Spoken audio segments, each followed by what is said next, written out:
I've ever watched a whole James Bond movie. I used to when I was younger, I haven't for years, but Yeah, it's still sitting. what character can have so many different people playing them, huh? Yeah, and you restarted that one too. Yeah.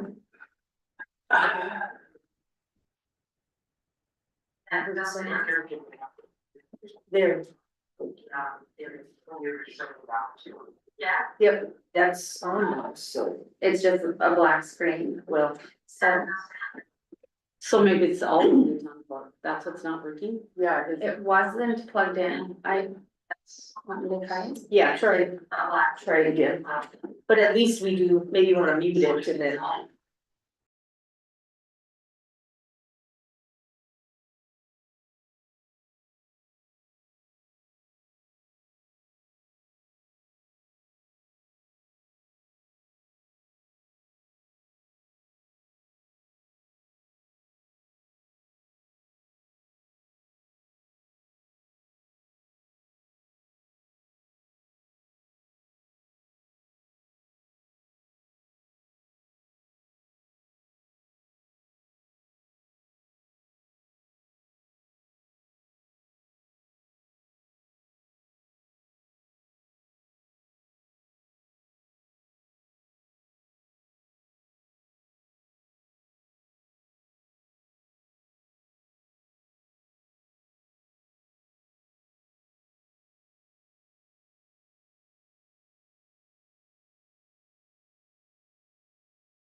Yeah, it looks like it right now. Okay.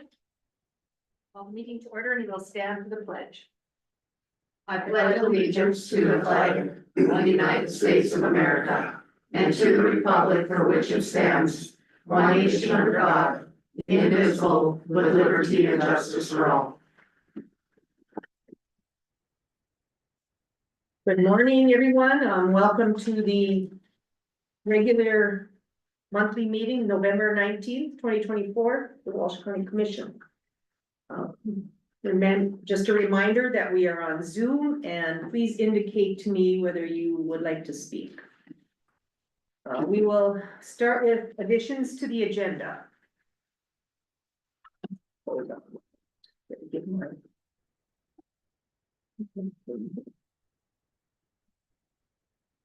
Okay, I'll start with Christie. None.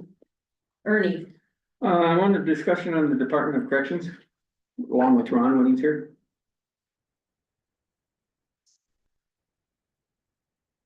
me, myself, I don't have anything. Christie? Should I give an update on the canvassing board? I don't, maybe wait. Wait. I think wait, we're not done yet, so. Okay, perfect. Amy? None. Denny? None. Okay. Okay, we have before us the November 5th regular meeting minutes and the monthly bills. Do I have a motion to accept the consent agenda? So moved. Second. Any discussion on the minutes or the monthly bills? Did they get signed? Everyone signed them? Okay. Okay, all those in favor of the consent agenda signify by saying aye. Aye. Opposed, nay, motion carried. Okay, employee time. Are you here for employee time, Ron, or? I'm not.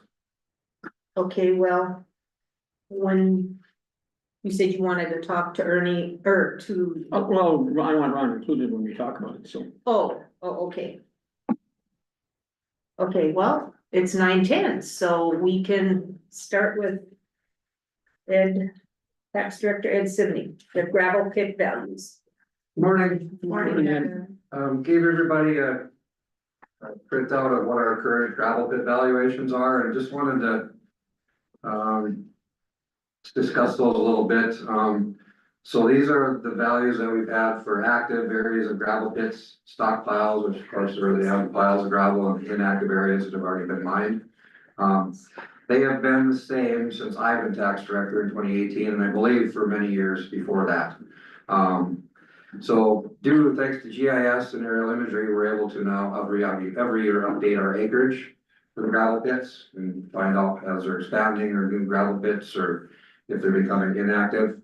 So we have a good handle on that from year to year now. However, due to our lack of commercial sales and probably our weak commercial sales in the county, we really haven't had a lot of wiggle room since I've been tax director to increase values of gravel pits at all. As you're aware, land values have skyrocketed in the last 15 years for valuation purposes. Residential has skyrocketed, and continue to skyrocket this year. So in looking at this year's sales ratio for commercial, I may have some wiggle room to do some work with these gravel pit values for the 2025 assessment. So I look back, when I started as tax director in 2018, I had sent out a bunch of emails to other tax directors to see what their values were. Some were in line with ours, some were all the way up to $7,500 an acre for active gravel pits. So I'm considering, if I have some wiggle room in the next couple of years, maybe going up like 8% a year on gravel pit valuations for a couple of years. That I can't guarantee anything because I don't know what our sales ratio is gonna be yet at the end of the year, but I'm just wondering if you guys have any feedback. Ultimately, it's up to you guys that have approved these values, so if you don't feel that that's justified, I do. I feel these are a little low for the active and stockpile areas anyway. The inactive areas are probably not a value to them anymore. But I just think if there's a wiggle room, if we can do some slow growth on these valuations for gravel pits. And I've seen some of the income statements with the income they're pulling off these gravel pits, and for the ones that are busy and active, I think this is a very, very low value per acre, so. So, hold on, Ernie, so if they have one gravel pit, how much? I mean, you're saying that like one gravel pit is 3,000, or this is the average? Per acre, Per these acre. are per acre, Oh, per acre, sorry, per okay, acre, yeah. okay, Ernie. So right now, we're at $3,000 per acre for an active gravel pit. Back in 2018, there were some counties already at that point that were up at $7,500 per acre. Not all of them, but some of them, so. So when you look at a gravel pit in the evaluation, and it's a rough guess, and I guess when I went to Mary that time when you did it, what would you say the percentages of stockpile? Okay, let's say there's 20 acres of gravel pit. Is there 10 acres of stockpile in most of them? No. Probably a third, wouldn't there be? Yeah, if that, Yeah. quarter maybe. See, so they're not, it's sort of misleading. They don't pay 3,000 for the whole 20 acres. They pay for the active, and then they pay the Actively mining what they're using for Right. road ingress, egress, yeah. So, yeah, I guess I think it's time to, I don't think everybody else is. I just think with everybody else's valuations going up the last 10, 15 years, then maybe it's time we look at these as well. I think, did you? Christie? Well, I was to say I would be in favor of increasing the valuations as well. I'm just looking at what happens to the roads out there. I mean, we have so many gravel pits out in our area and it's so damaging to the roads. And I think the valuations need to increase as well. Amy? And I agree with that point, and I also think, you know, when you look at what. Trying to increase, like you said, little by little, and starting to look at that a little more proactively instead of, you know, all at once. And we go from, you know, we stay at 3,000 for now, and then all of a sudden 1 year at 7,500. I mean, I would think that the owners would appreciate maybe a little bit of an increase over time as well versus all at once, so. For sure, it's not like this is something our office hasn't been looking at, it's just with a commercial sales so limited, we just don't have a lot of wiggle room in commercial valuations, but I think we might for 2025, so just wanted to get it up Terry's radar. Ernie? I sort of agree with maybe not raising the inactive, but the trouble with the inactive is that those are the ones that are probably old machinery left in them and weeds and whatever. So how do you? You know, Well, that, if there's weeds, then that should be something, Right. or we It should be or taken care of. should be enforcing, yeah. Define inactive. Basically where the gravel has been stripped out already, and they're not using it for ingress egress, it's just, a lot of it is. Abandoned, basically. Basically abandoned, a lot of it is maybe swamp area now, or just growth, some growth of either trees or weeds, whatever, so. when we, You can pick them out on the aerial imagery pretty easy. when we did it last time with Mary and stuff, that was some of the bigger arguments. The inactive or active, they take a scoop out of the pile and they call that inactive, but yet there was weeds around there. Well, you're using that pile, so it ain't inactive.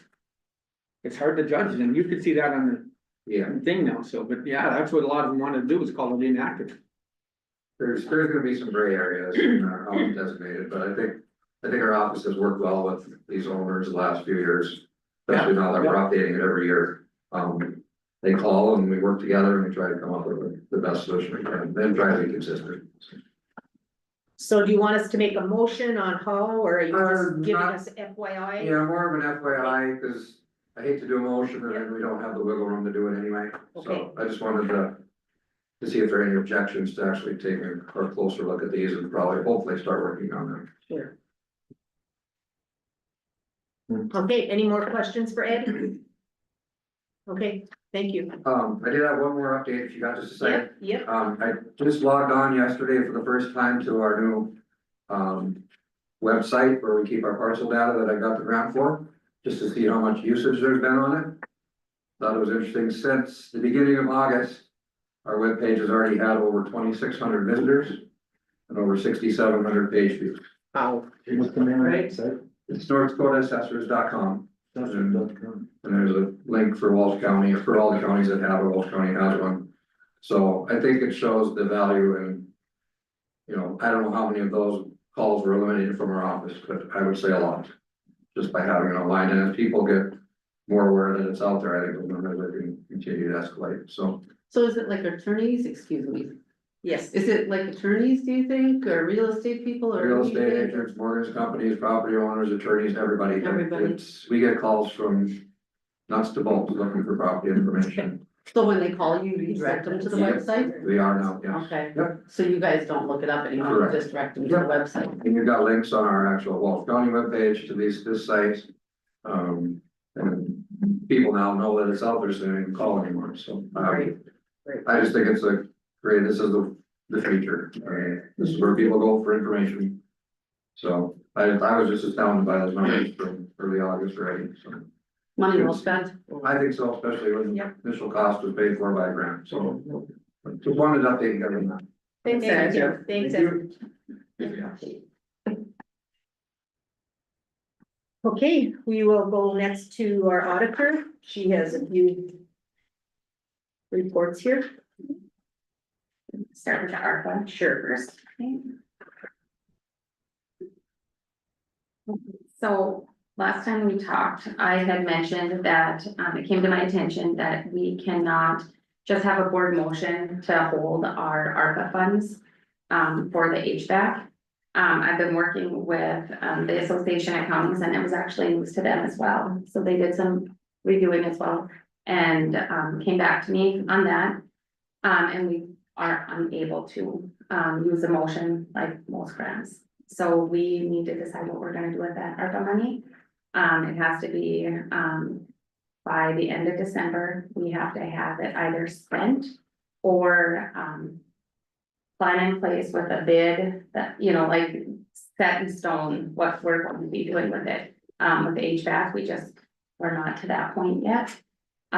So with the help of the Association of Counties, we started looking at possibly expenses that County General has already used throughout since the last reporting, which would have been, I believe, April 1st until December we can use those expenses for county general and use it. So what I did is in front of you guys have some miscellaneous expenses. And those miscellaneous, I did anything over $10,000, because the list was so long. And with that, a lot of it is payroll related expenses, and that's about $1 million worth there. The other thing that I had discussed with the Association of Counties was salaries. Is there a way that we can use ARPA funds for the salaries for those months? And come up, spend it that way, reimburse county general with the ARPA funds, and we can do that. That in my office would be the easiest, but I don't want that to sway your guys' decision by any means. But so I have the salaries listed in that time frame. It's 1.5 million in salaries. If we were to do something like that, we did not have that budgeted for 2024 to do it that way. So we would have to do a budget amendment, and then what we would do then is transfer the ARPA money that we spent that we're reimbursing county general with ARPA money, and then we're transferring that money into that capital improvement fund, which is for HVAC. And because then that's county general money, it is not tied to any limitations or anything like that for deadline purposes. So I just need direction from you guys. We have a month, we're a month out. So if there's any other expenses that you guys can think of that we could use this for and get it a plan in motion right away. I'm open to any suggestions on that. Right now in ARPA, and I did look in that other fund, the tribal fund, that one does not have that deadline. So that 40,000, I believe it is, I don't know where I printed it. Here it is. So the ARPA right now is $1.4 million is what is sitting in a special account. So we definitely would be able to use that by paying salaries through county general. I chose county general just because it is, the money is easier to use, or highway and all that, then it's, then there's more stipulations with it, so. Christie? Well, I think we've had many discussions on ARPA and how we were going to use the funds, and it was always directed towards HVAC. So I would make a motion that we proceed with transferring these funds as Christie has stated. Or using the funds, I should say. I would make a motion that we use these funds for your miscellaneous and salaries. And then transfer those funds into the capital improvement for HVAC. So we wouldn't have enough.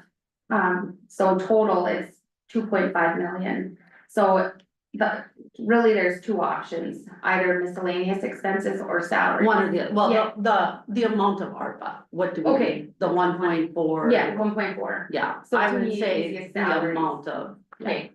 For reporting purposes, whatever's easiest for you. yes, I think salaries would be the easiest for reporting purposes. Yeah. That's fine, Okay, as long as we can just get that money into our capital improvements for our HVAC. So it's really all a matter of paperwork, right? right, yeah. I need to hear that again, that motion. So I would make a motion that we use the 1.4, I don't know the exact amount, the ARP amount, 1.4 some million. Take it from the salaries. Right? Yeah. And transfer it into the capital improvement. And then use in the capital improvement, use that for our HVAC expense. Which is. Do I have a second? A second. Okay, discussion. Uh, So okay. are we tied? We can't use that money at all for anything else then? When we transfer to capital improvements fund, correct, that fund is specific for. Great. Yeah, So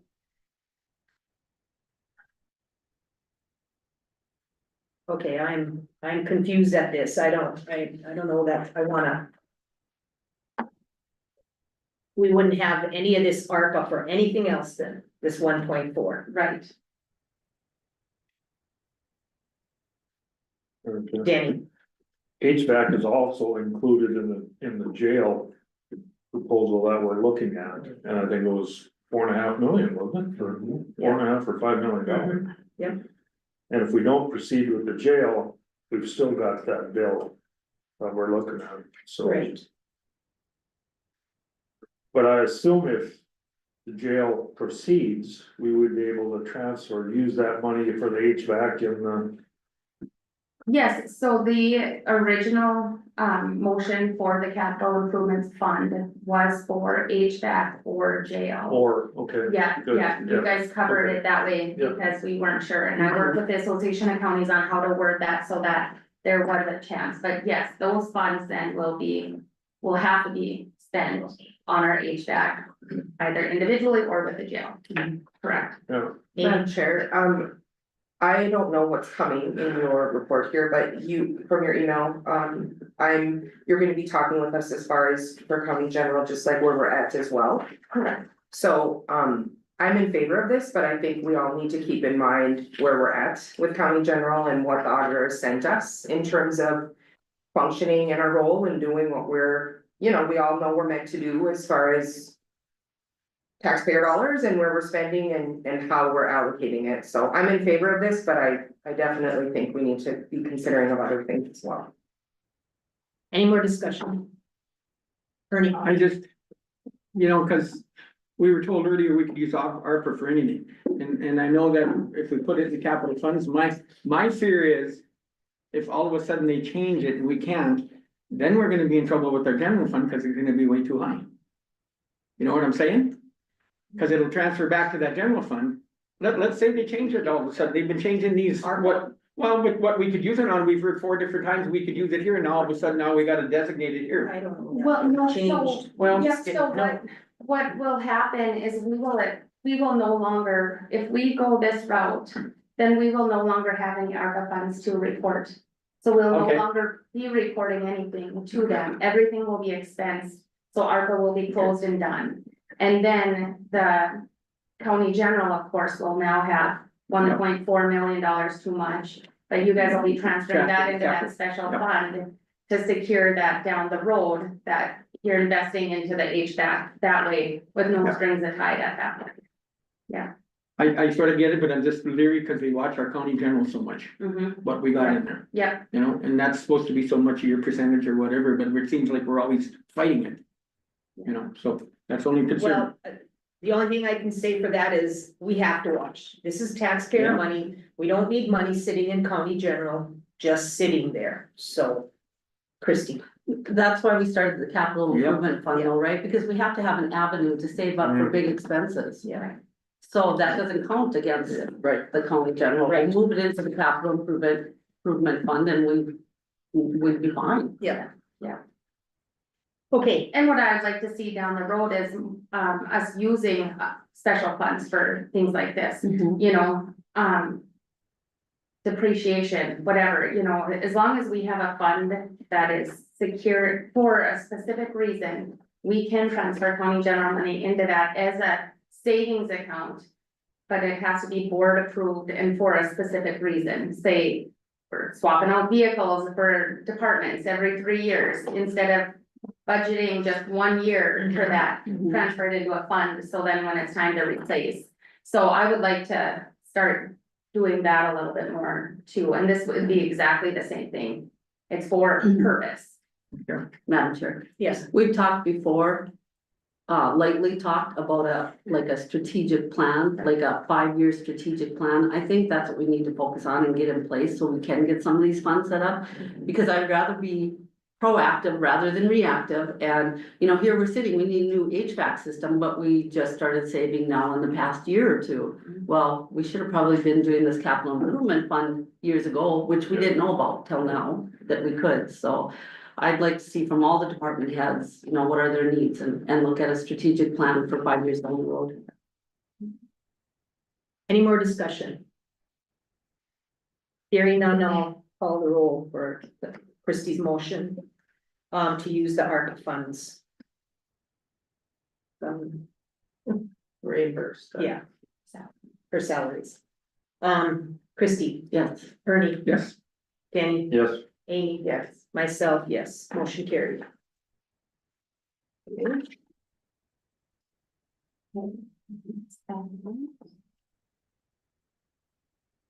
And then the next one is gonna be the, treasurer's quarterly report.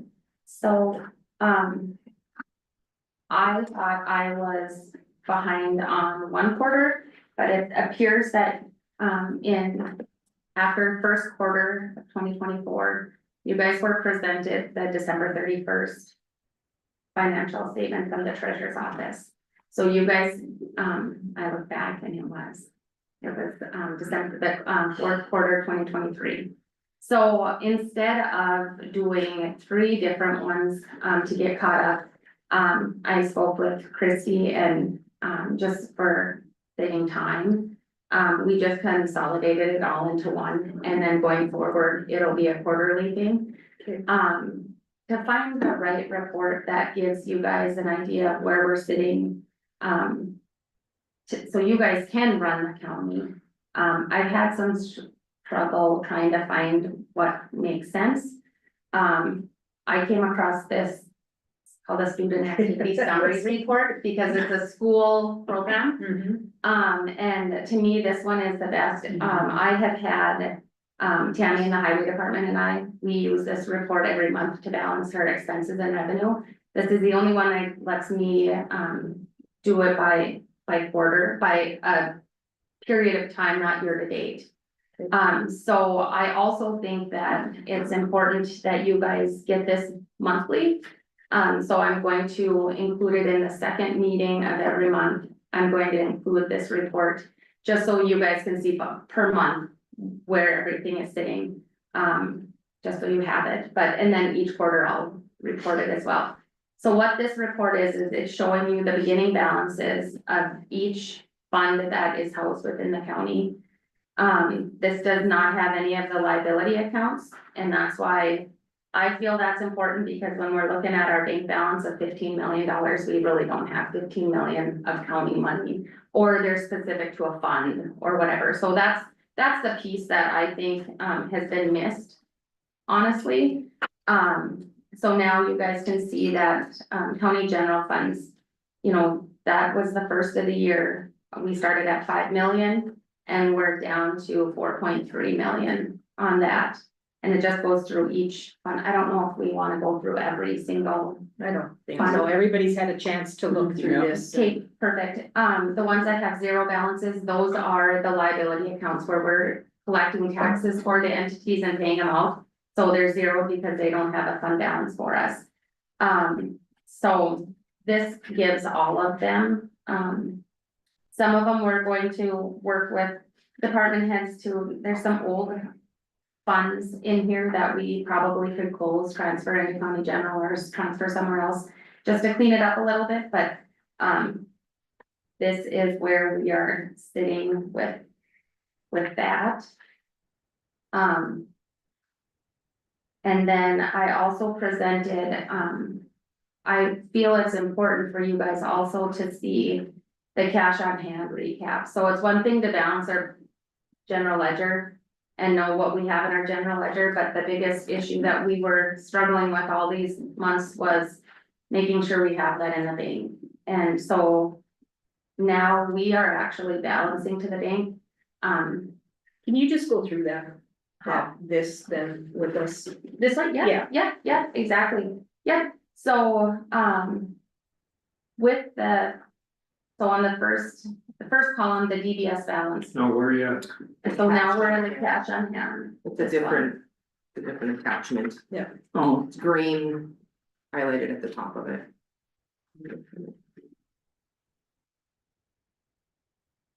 It's the one titled There it GLB, GL balance to bank balance, right? Yeah. That's the one you're looking at. Yeah, it's the one that says cash on hand, yeah.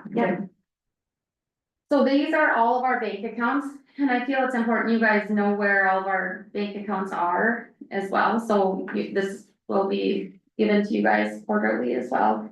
The first column is the DBS balance. That is going to be what, the treasurer's office is balancing every day, that's the daily balance.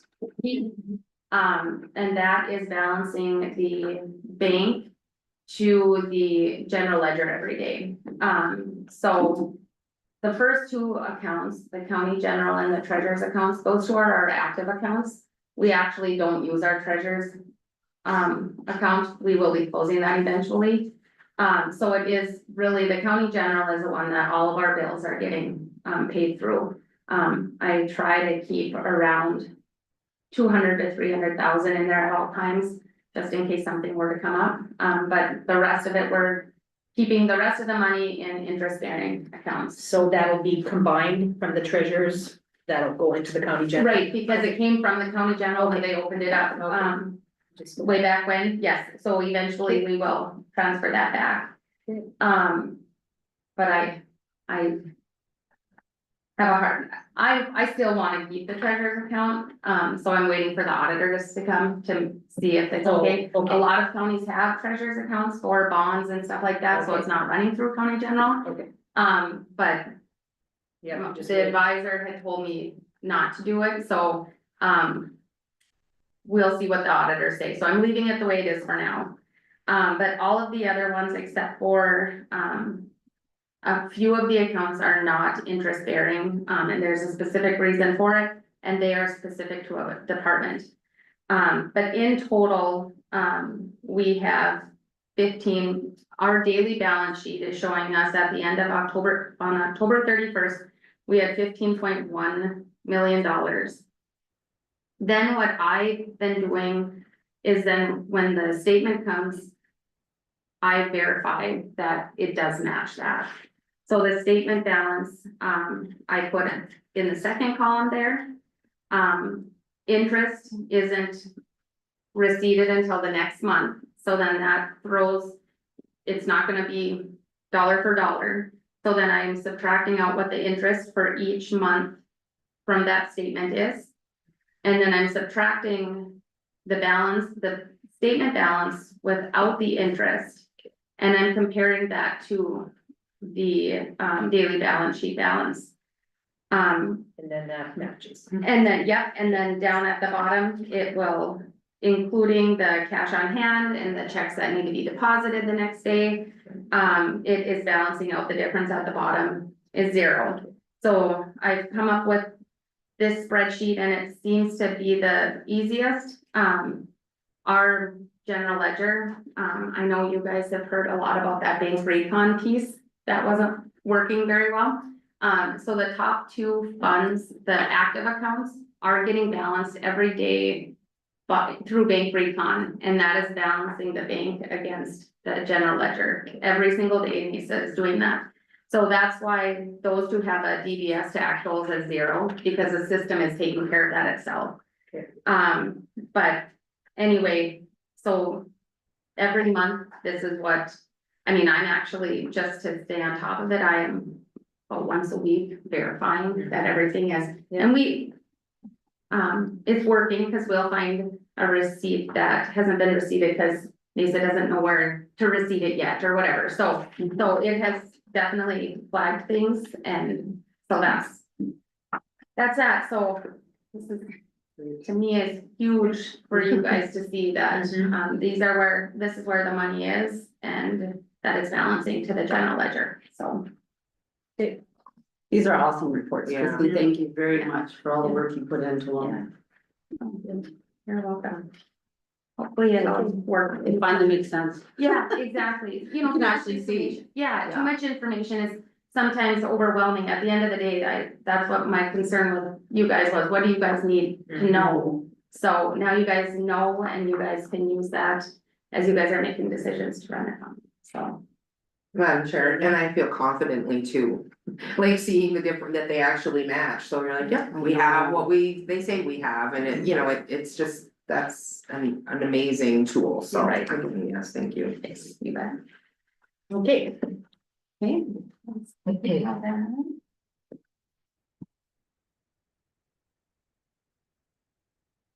And then we'll go on to the year-to-date budget expense report. I believe it's in two attachments. The first one is county general and the other one's other funds. I separated them due to requirements that other funds have. Usually the conversation's always about county general, so I wanted everyone to see, and I did send this to department heads as well, so that they could. That's in a different email, Mhm. correct? Yes, Yeah. yes, because I had to wait until after the bills were From hitting the GL, Okay, so that they're the most up to date.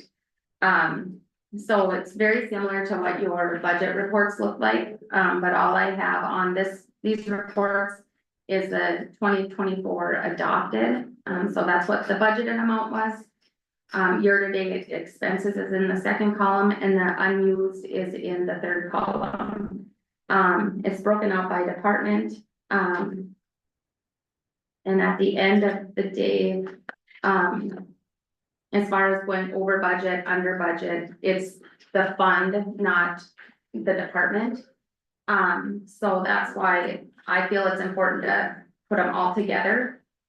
And really, at the end of the day, look at the very last page where it's the totals. Again, we still have at least 6 weeks of the year, so you know, this isn't final, but gives us an idea of where we're sitting on our numbers for county general. So you're on page 12 now? yeah, I can go to page 12. Yeah, that's the final. Okay. Yeah, exactly. I didn't know if you guys wanted to look at each one. You guys have reviewed it already. Yeah, we've had this, so. Yeah. Are there any questions on this report? I just have a Yeah. more comment, but I've always heard in the end of the year is where you see a big portion of the spending because they're kind of, I don't wanna say saving up, but just in case something comes up or they're gonna run short, so I expect quite a bit of spending in the end of the year. Right. I would agree with that. That's, last year there wasn't, we didn't really know where we were sitting, so I didn't see a huge Mhm. expense, but now that But this everything's year they cleaned up, I would expect that department heads will start spending what they budgeted. Mhm. Okay, that was the magic word, what was budgeted. What was budgeted, Mhm. yeah, So in the 2024 unused at the end on page 12, the general fund, Mhm. that's what's left in there, 1.1 million. yeah, so we budgeted, 2024 adopted budget for county general was 5.8 million. Okay, And year-to-date expenses is I'm gonna round 4.7 Mhm. million. So unused as of the 15th of November was $1.1 million, has not been expensed yet. That has been budgeted. We see a lot with payroll, obviously, but we Okay. have 2 more payrolls for the year. This wouldn't include in that. That'll shrink quick. yes, Amy. So do you have an estimated guess as far as county general of what that will be by the end of the year based on what the year has been? Like monthly payroll, for instance, or, I mean, No, 1.1 million is in a month. I had a hard time believing. I could Right. spend that. I agree, I mean, in 11 months, it's been 4.6 million. You know, if you put it like, you know. I would say we're. Well, I can run it real quick if you guys want. I can't imagine. Salaries are, I'm trying to think of what our payroll, Yeah, and you know what that is, It's- it's always pretty much the same. maybe 300,000. A month, and then, health insurance and all that stuff, so. And you don't have to zero it out, correct? Yes. You don't have to zero it out. It doesn't have to be zeroed out, we just have to watch to make sure that we're within the 75% allowed. Correct, yes. Yeah, yeah. And not all benefits are paid out of county general, and You guys can just come in and have a seat right there. so. So at least, you know, that's where we're sitting right now, that. But we really won't know the final till we get to the end of the year. Right, right, and in a month I could, you know, after November's payroll, I can bring it again, Mhm. present it again, or include it in your packet and not even review it, just so you guys have an idea. Because I fully expect department heads are gonna look at it and say, okay, now I know I'm gonna be okay, so I can purchase or do whatever I needed to. Yeah. Maybe they were withholding their budget, but now they know they can spend it. I know in the past, I was always told though, that final month of the year, lots of spending. Right, Okay, are there any more questions on the year-to-date budget expense report? Okay, do we need to look at the other funds? so everybody, They're more does anybody, specific. anybody have any questions on the other funds? Okay, we'll go to the outstanding tab statement, the Outsourcing tax payments, or yes. outsourcing, okay. So, in years past, the estimated tax statements were always outsourced. Last year, Sherry came and, presented the finals to be outsourced as well, through Forum Communication. And due to everything that was going on, it was decided to do that. I used Forum Communication for my estimated tax statements. And I couldn't believe the difference in postage, the amount of money we actually saved using them. At the end of the day, for them to send out 6,400 statements, it actually only cost us $406 in what it would, the savings in postage. The tax statement, so then I pulled the bill from last year for the final. And there's a lot of inserts and stuff that was in there. So it's a little bit harder to know for sure how much it's gonna cost to use them. But with our office being short-staffed again, and my goal, I just have December 10th as my date. I would love to see all of the tax statements out by the 10th of December. People are anxious to get their tax statements, and you know, everyone talks about this bomb going off and as soon as tax statements go off, but the ones that wanna pay their taxes in this year, Yep. we're giving them a week only. Well, that puts so much pressure on my staff as well. I would much rather have my staff have 2 weeks to absorb that over just 1 week. There's no way that I can get them out in time. I've been talking with Forum Communication on it. And their postage rates, they have, depending on how much they are sending out on, it's by day actually, whatever day that they're gonna be sending it out. Their postage is at least 7 cents cheaper than ours. But where the biggest savings is gonna be is they can sell up to 3 ounce, or they can mail up to 3 ounces at the 1 ounce rate. So Oh, nice. what would cost us $1.29 is gonna cost them between 54 cents and 62 cents. So that's where the biggest savings is going to be for us. They will combine, they will sort and combine all parcels to be with, so all parcel owners, you know, like if I own 4 parcels, I'm not gonna get 4 envelopes, it's all gonna be in 1 envelope. They will combine, the state is requiring another insert because with a, primary residency credit, that we would be required to put in the insert, or in the statements, they're gonna be doing that. And they thought that by the time we proof it, within 2 days, they would be ready to be mailed out. I've been working really hard to get the system ready to go so I can send them the file. So before the recount, I felt very confident that by next week I would have that file to them, and we would definitely have that out at the beginning of December. So I'm asking, you know, we just looked at budget numbers. You know, the auditor's office budget is short, well, not short, but we don't have a lot of extra room. But this would definitely be a treasurer's office expense. We haven't, you know, we budgeted for a wage and that, so there is room in the treasurer's office, to expense or to cover this cost.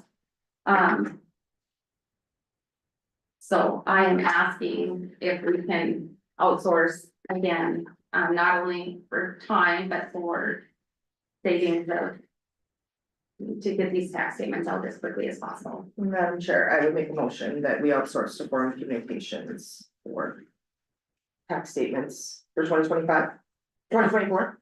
For this year's, yeah. I'll second. Are there any more questions? You need to have it stated from the treasurer's budget. No, it typically, but I can, no, it typically is a treasurer's expense. I just wanna say thank you for your work, thank you for bringing this to us, I know that I've had several people in Walsh County say, why can't Walsh County get their tax statement out Yeah. earlier? Because I can get my other tax statements out, you know, in a reasonable amount of time, so I know how much to budget, if I wanna pay it in 2024, so thank you for that. And I would say too, just from you bringing us this information, I mean, you know, for people to know 3 ounces, they can mail out 3 ounces where that's gonna cost us. You know, when you think about the number of parcel people, how much that would cost us just for a certain amount of people. It's a no brainer. So thank you for bringing that data and evidence to be able to make an easy decision. Along with you and everything else, they used to always get getting them out early. Everybody used to always say, well, I got my Christmas present in the mail, and it was always a tax statement. Right. So it's Well, nice to get them out early. I agree, and like I said, it's gonna take so much pressure off of our, Yes. my staff, because, you know, the X amount is gonna wanna pay ahead of time, so we might as well give them a couple weeks to do it, so I think it's a win-win, and we'll try it and see, and I don't know why it won't work, so. we're trying. Okay, there's no more discussion, we'll take the roll call. Denny? Yeah. Amy? Yes. Christie? Yes. Ernie? Yes. Myself, yes, motion carried. Okay, we will take at least a 5 or 7 minute break before the delinquent tax sale. We'll. So I'm gonna adjourn here for now.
We will start our delinquent tax sale for 2024. I would ask everybody to bear with me because I'm not an auctioneer. And we will start with the total of what is due on each parcel. And I would ask everyone who is wanting to bid to raise their hand this high because I can't see everybody very well. And we will bid in increments of $100. Does everyone understand that? Okay, we will start with the first parcel and let's see. That is 24-40-06-037-30. And that is a parcel in Lambton Township. It has a structure. And that is starting at $4,488.04. Do I have a bid for that? Okay. Do I have a bid for four? Go 5,000 on. Okay, 5,000. Next, 6,000. 6,000. Do I have a 65. 65? Yes, 66, 75. 65, what are the bids? 76, 76, 8,000. 81, 9,000. 9,000, 91, 95. 96, 10,000. 10, 1, 11,000. 11, 1, 11,1 is the bid, 11,500. 11, 6, 6, 12,000. 12, 1, 12,1, 13. 13, 1, 14. 14, 1, 14,1, 15. 15, 1, 15,1. 15,100, 15,500. 15, 6, 16. 16, 1, 17. 17, 1, 18. 18, 1, 19. 19, 1, 20. 21, 20,100, $20,100, 21. 21,000, $21,100, 21,200. 21, 5, 21,500, 22. 22, 1, 22,1. $22,100, 22,500. 22,500. 22,500, 22, 6, 22,600, 25,000. 25,000. 25,000. I have a bid for 25,000, 25, 1, $25,100, 26,000. 26,000. 26,000. I have a bid for 26,000. One more time, 26,000. Sold. For 26,000.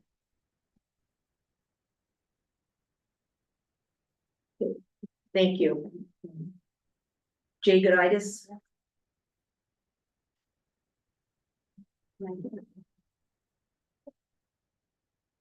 What do we need? The next parcel is 37-40-09-003-30. 1120 Kitson Avenue. It has a structure. The amount due is $8,732.91. Do I have a bid for that? I'll open the bid, 87, 32. Okay, do I have 8832, Or 9,000. 9,000. 9,000, 9,500. $9,500. $9,500. $9,500. The bid is $9,500 sold. Your name? Lance. Benson, Lance Benson? Benson, yes. Okay.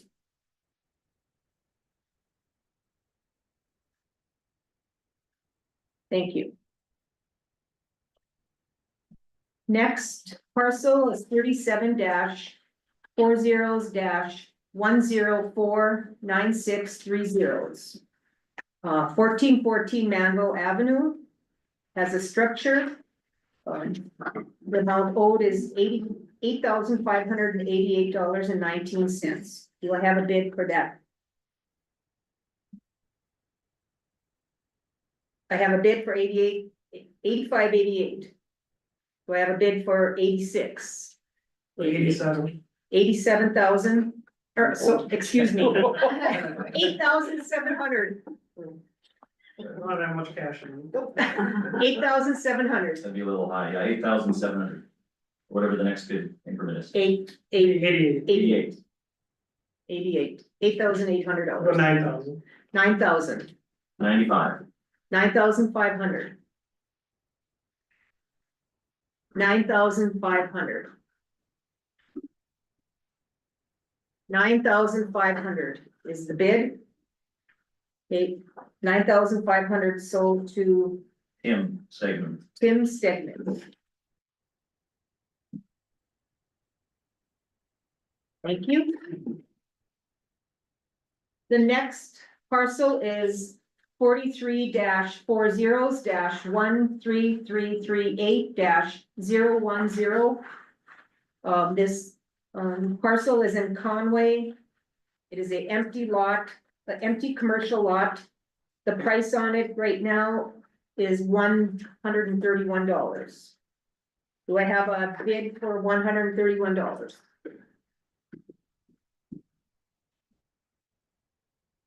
Do I have a bid for $131?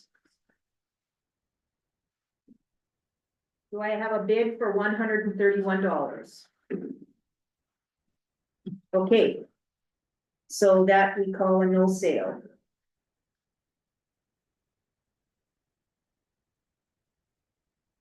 The next parcel is 43-40-13348-30. A parcel in Conway, another empty lot, commercial. Price on that is starting at $87. Do I have a bid for $87? Do I have a bid for 87? Do I have a bid for 87? Hearing none, no sale. Next parcel is 48-40-14269-30. This parcel is in Adams. It is a residential lot and it is empty right now. The price on that is starting at $10,812.73. Do I have a bid for $10,812?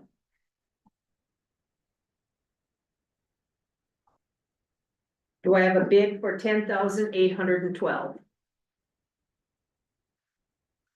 Do I have a bid for $10,812?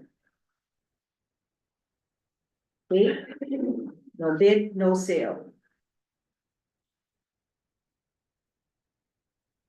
Next is 48-40-14277-30.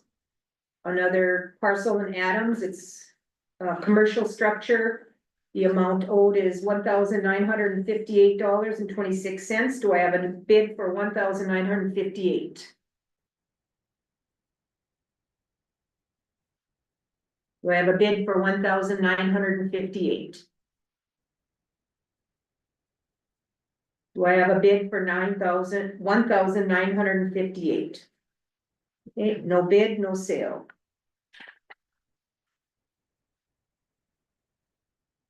If you come here to bid, you have to leave with at least one parcel. Just kidding.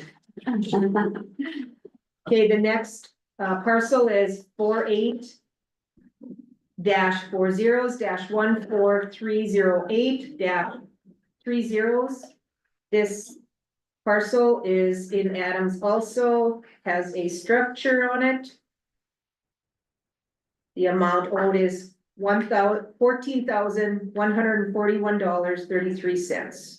Do I have a bid for $14,141? Do I have a bid for $14,141? Do I have a bid for $14,141? No bid, no sale. Okay, the next one is 48-40-14309-30. Located at 603 Adams Street in Adams with a structure on it. Amount owed is $13,688.35. Do I have a bid for $13,688? Do I have a bid for $13,688? Do I have a bid for $13,688? No bid, no sale. Next is parcel 48-40-14310-30, located in Adams.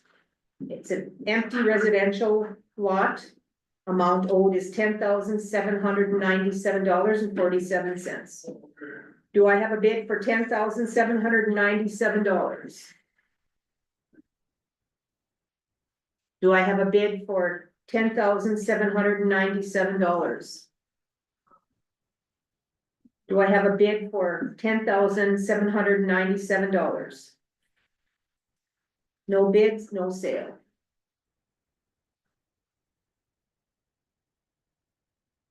Next is 48-40-14319-30, another parcel in Adams. It's an empty commercial lot. The amount owed is $5,044.05. Do I have a bid for $5,044? Do I have a bid for $5,044? Do I have a bid for $5,044? Hearing no bid, no sale.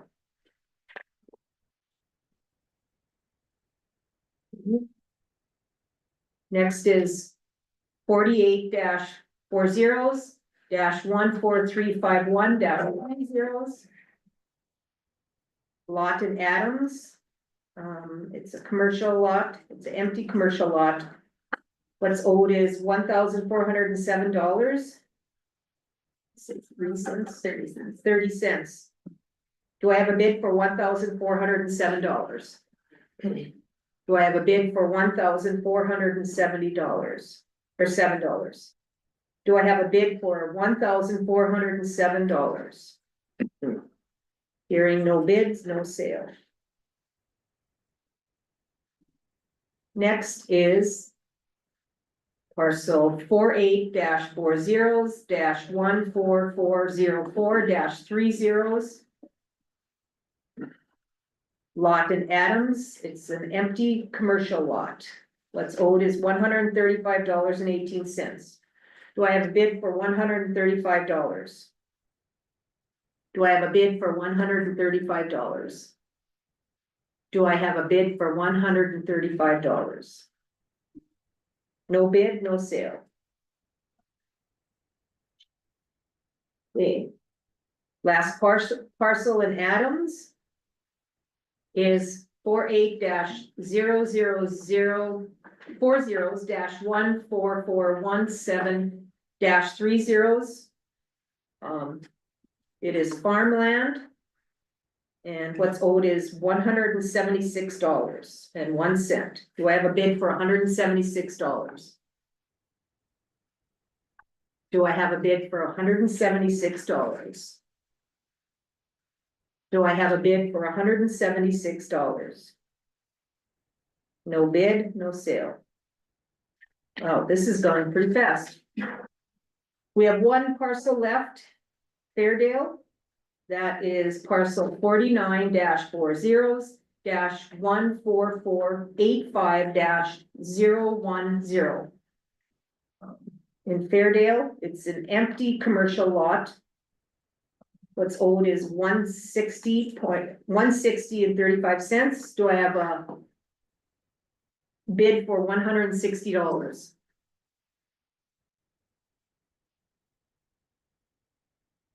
Do I have a bid for $160? Do I have a bid for $160? Hearing no bid, no sale.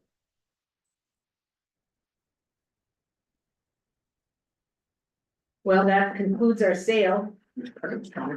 Yeah, we started strong. We have had 3 buyers. You guys can go right to the auditor's window and pay up, I guess. I wonder if that couple knew that. Any questions, Jay?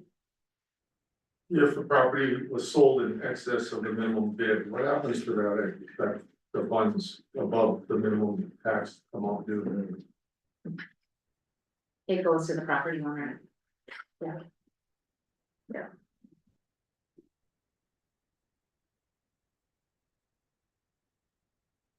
Okay, any more questions? If afterwards, if anybody wants to buy anything, let us know. It goes to the city first. The Yeah, city has an It opportunity. goes to the city of Adams, which most of these are in Adams. But. Okay. Thanks for coming. Yes, and we will have another recess here.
I call the meeting back to order.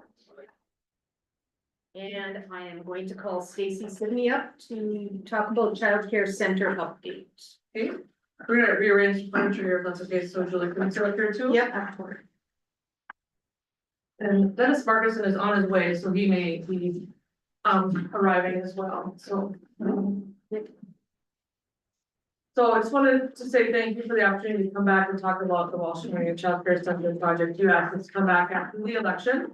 And Mayor Chris West had hoped to be here as well, we had a conflict come up, so. As you know, we were here in October and asked for your consideration of support for the project. To help bridge the gap of the known costs and estimated project costs. I reviewed that informational document with you, which you should have an updated one in your packet. I think the gap at that time was closer to 300,000. Now we've secured 2 additional grants, so still have 1 more pending, so the gap's about $270,000 now, including the Grafton Challenge Grant. So on page 2 of that document is the project cost breakdown, and the committed funding partners to date. So just an FYI that this represents known costs. We will have some additional costs, but week and a half ago, we discovered when the contractor discovered when installing the window in the infant classroom that there was some exterior facade repair that needs to be done, but we're hopeful that it will be covered in the contingency for that contractor. And honestly, we think we're running out of opportunities for the unexpected to come, because the building's been gutted now and we're working on reconstruction, so. We're obviously extremely grateful that the city of Grafton is a partner in this project for extending that $300,000 line of credit, 0% interest line of credit, so that the bids could be accepted and the project can move forward. And I think I talked about this last time, but if I didn't, so of that $300,000, the city agreed to commit to $100,000 of that as a challenge grant, so basically cash toward the project, if we can raise the balance in other ways, either through private or other public sector partners and grants. So that's been an excellent conversation piece, and some of the conversations and all of the conversations I've been able to have with businesses. So, and I think that's something important to remember is that, you know, some people consider this the JDA's or the city's project, and which it is being led by the JDA in partnership with the city of Grafton, but it is also been developed as a solution to a problem in our county. Childcare is repeatedly identified by our employers as a barrier, and so this was an idea to help with that issue. And it's a project that honestly neither the city nor the JDA could have done alone. We needed each other and we needed others to help get it done. It's, you know, $1.4 million, and there's no frills in this building, it's a childcare center. But yet nearly $675,000 has been secured in grants. The goal is that there's no debt on this building, so that it can, you know, have a successful future. And we talked about this last time, that this building is not going to be the solution to all of the childcare shortages in the county, but it's the start. Park Rivers Early Learning Center will help 3- and 4-year-olds. First Care Health Centers project will definitely help, even if they only are able to support families who work at, who have people who work at First Care. They're all needed, and we need more, to be honest with you. And I know this has been asked before, that there's been no JDA funds typically put into either of those projects, but that's also because it hasn't been needed. But that's not to say that they haven't been able to utilize. I've learned a lot about childcare, and I have been able to help both of them in many different ways to get to the point where they're at, and I will continue. So also included in your meeting packet is a letter from a couple who are on many waiting lists for childcare. They live Forest River area, and one of them actually just resigned their position last week because they can't find childcare, expecting their first child in December. And I wish I could tell you that this is the only person this happens to, but it's not. And they resigned solely because they can't find childcare. With that, I guess I'll ask Julie if she has anything she wants to add. Well, I think we all know that childcare is a definite problem in all of our communities. In Fortville, we have one lady that takes care of kids, and when she calls in sick, if you don't have a grandparent, you're staying home for the day. I had my little granddaughter there yesterday, and at the end of the day, my daughter-in-law got a text saying, this person wants Thursday and Friday off this week. I'm leaving for Arizona at the end of the week. I don't know what she's gonna do once I'm gone, because I take my little granddaughter quite frequently when there's no childcare. As the JDA chairperson, I remember back a few years ago, and it's probably 4 years now, coming and asking about our budget. And at that time, there was 4 out of the 5 of you on the commission. And we were told to spend down our money because we were carrying too much money. So we did. We started supporting other projects in the community. And then this big project came up and we're short of money. And I would just like to say that this is a Walsh County Child Care Center. It's not just for Grafton. There's lots of people that come to work to Grafton. I came here my whole career and worked in Grafton, and I was always struggling with childcare. So I think that if there was a spot for kids to come, the moms would bring the kids to work with them. It makes sense to me. And I would really like to see this commission support this project. Thank you. Julie? So circling back to what we listened to earlier, you've designated your ARPA funds towards your capital improvement projects, but it sounds like there's potentially some other funds available maybe by end of the year. So, you know, if you were looking for us to, you know, answer the question, well, where are we gonna get the money from? There's potentially an answer, but again, you know, you asked us to come back after the election, we wanted to see how a couple of those measures turned out. And so we're asking for your thoughtful consideration of helping us figure out how to bridge that gap. And so we're happy to answer any questions that you may have. Danny, That incubator. can we stick to the childcare? Oh, I yeah. mean, the incubator is the Red River region, But It's there's a lot not- of money sitting there that's not being used. but it's Red River region money, not, It's allocated to that project. it's not for the project is- childcare or, That project, sorry, Danny, I just. that project is proceeding, so it will be used there. If for some reason they didn't need it. Yeah. It would come back to the JDA. Mhm. Yeah. But as Julie just said, there's no reserves. If that money comes back to the JDA, I wouldn't say we should probably immediately turn it over into the childcare project, because We need it to fund other projects if that money comes back. And we do want the incubator to go. I absolutely, mean, right. we need businesses in town, whether it's an incubator, whether it's other businesses. And I don't mean to cut you off, but it is a different fund, so.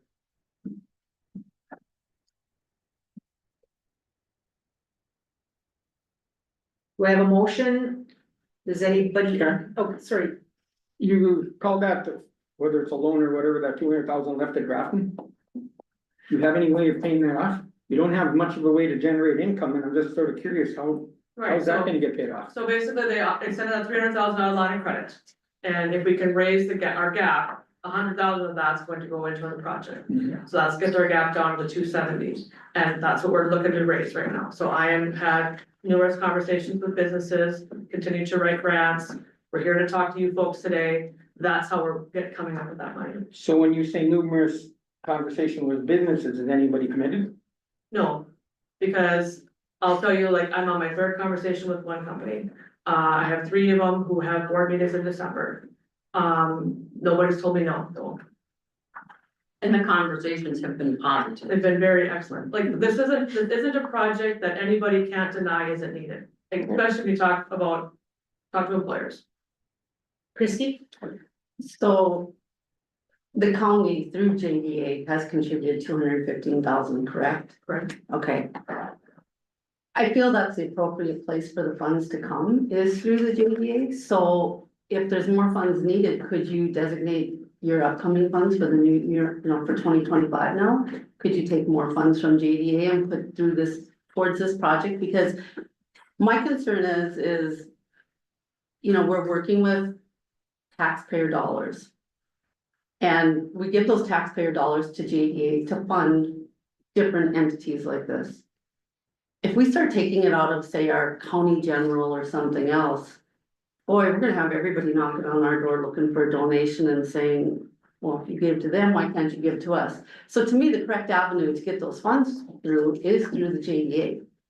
So if you want more funds from the county, why can't you use some of your 2025 funds through JDA to give to the childcare?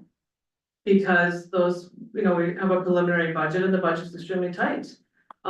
Because of commitments made to a whole bunch of different great projects. So we have no wiggle room in there for anything. I mean, So if you have somebody, a small business come to your door now, No, ask for no. funds, you don't have any. No, that's not true. We have Okay. things budgeted for all kinds of things, so, yeah, if there's something that doesn't come to fruition that we budgeted for, absolutely. But I also want to remind you that when we were back here in October, we were talking about ARPA funds on purpose, because it isn't taxpayer dollars. That was a different fund we were talking about on purpose. Because we wouldn't have to have, this conversation. Mhm. And a decision was made about where to put those funds, a different place. But that's not to say that this project isn't needed in any way, and that. To my knowledge, there was a time when the board was told to spend all their reserves, and if there was a project that came up that needed the commission to weigh in on it, to come back.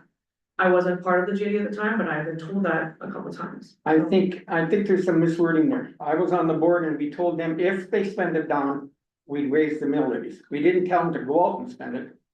And we understand it. If they're gonna get projects, they're gonna spend it. But it wasn't encouraged by the commission or when we were on that board to spend it. We said, when you spend that down, because every year they wanted it and we cut the mill levies quarter or half. And we said, okay, once you spend them down, we will bring the mill levies back up. And that was a promise, but I don't think that the word encouraged was ever used in a statement to spend money. You were your own board and we knew it, and if you're gonna have projects, you're gonna spend the money.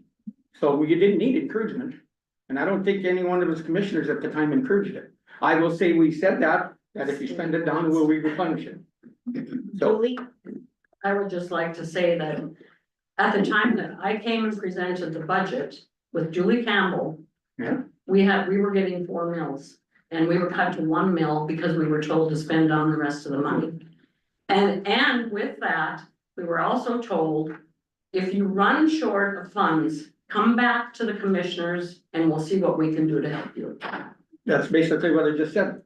That if you spent them down, we'd raise the mill levies back up. No. Within that year, you told us that we could come back and ask for more money if there was a big project that came our way that needed funding. That is what, Well, within that year, but there was never a big project, was there? I guess when I was on the board, the biggest ones we had way back was like Walsh Grain or some of them. They were big loans. Most of them were interest or buy downs or whatever. But the reserves weren't spent, I mean, it's not really technically reserves, but it wasn't spent all over 1 year either. I mean. I didn't say that. I just said that at the time, we just said if you ever spend it down, that come back and we look at raising the mills. Amy's next. Amy, are you? Well, I think just from a perspective of, when we talk about budgeting now, and Chris even said that with like general and looking forward. So you have, I mean, I talked with that with our JV board before, because if the concern is reserves, we don't want savings accounts. Well, I would agree with that from a commission too. I mean, we're not in the business to save our taxpayer dollars. We're in the business to have a budget, spend, and go places where it is smart, makes sense. Doesn't have to always be revenue producing, but is it good for our economy? And good for our people and our taxpayers, and that has to be the priority. Now, did we know about this project ahead? Could there be some things that in the future Stacy can you can think about or hear inklings of, and hey, if we have if there is excess in the budget, that's where that money goes. That's a fund that's set aside for maybe capital projects. Again, that comes back to strategic planning, but we're not there yet. And this project is something that is vital for our county, our cities, our taxpayers. And so I just encourage, our commissioners to think about that, not bottom dollar. We have a $1.1 million in our general fund until the end of the year. In my opinion, I do not think we're spending close to that for the end. So I make a motion that we that we have Walsh County be the leader and support a vital addition to our entire county and region. And I make a motion that we pledge 100,000. Is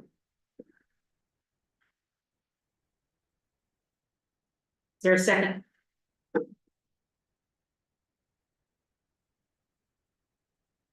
Is there a second?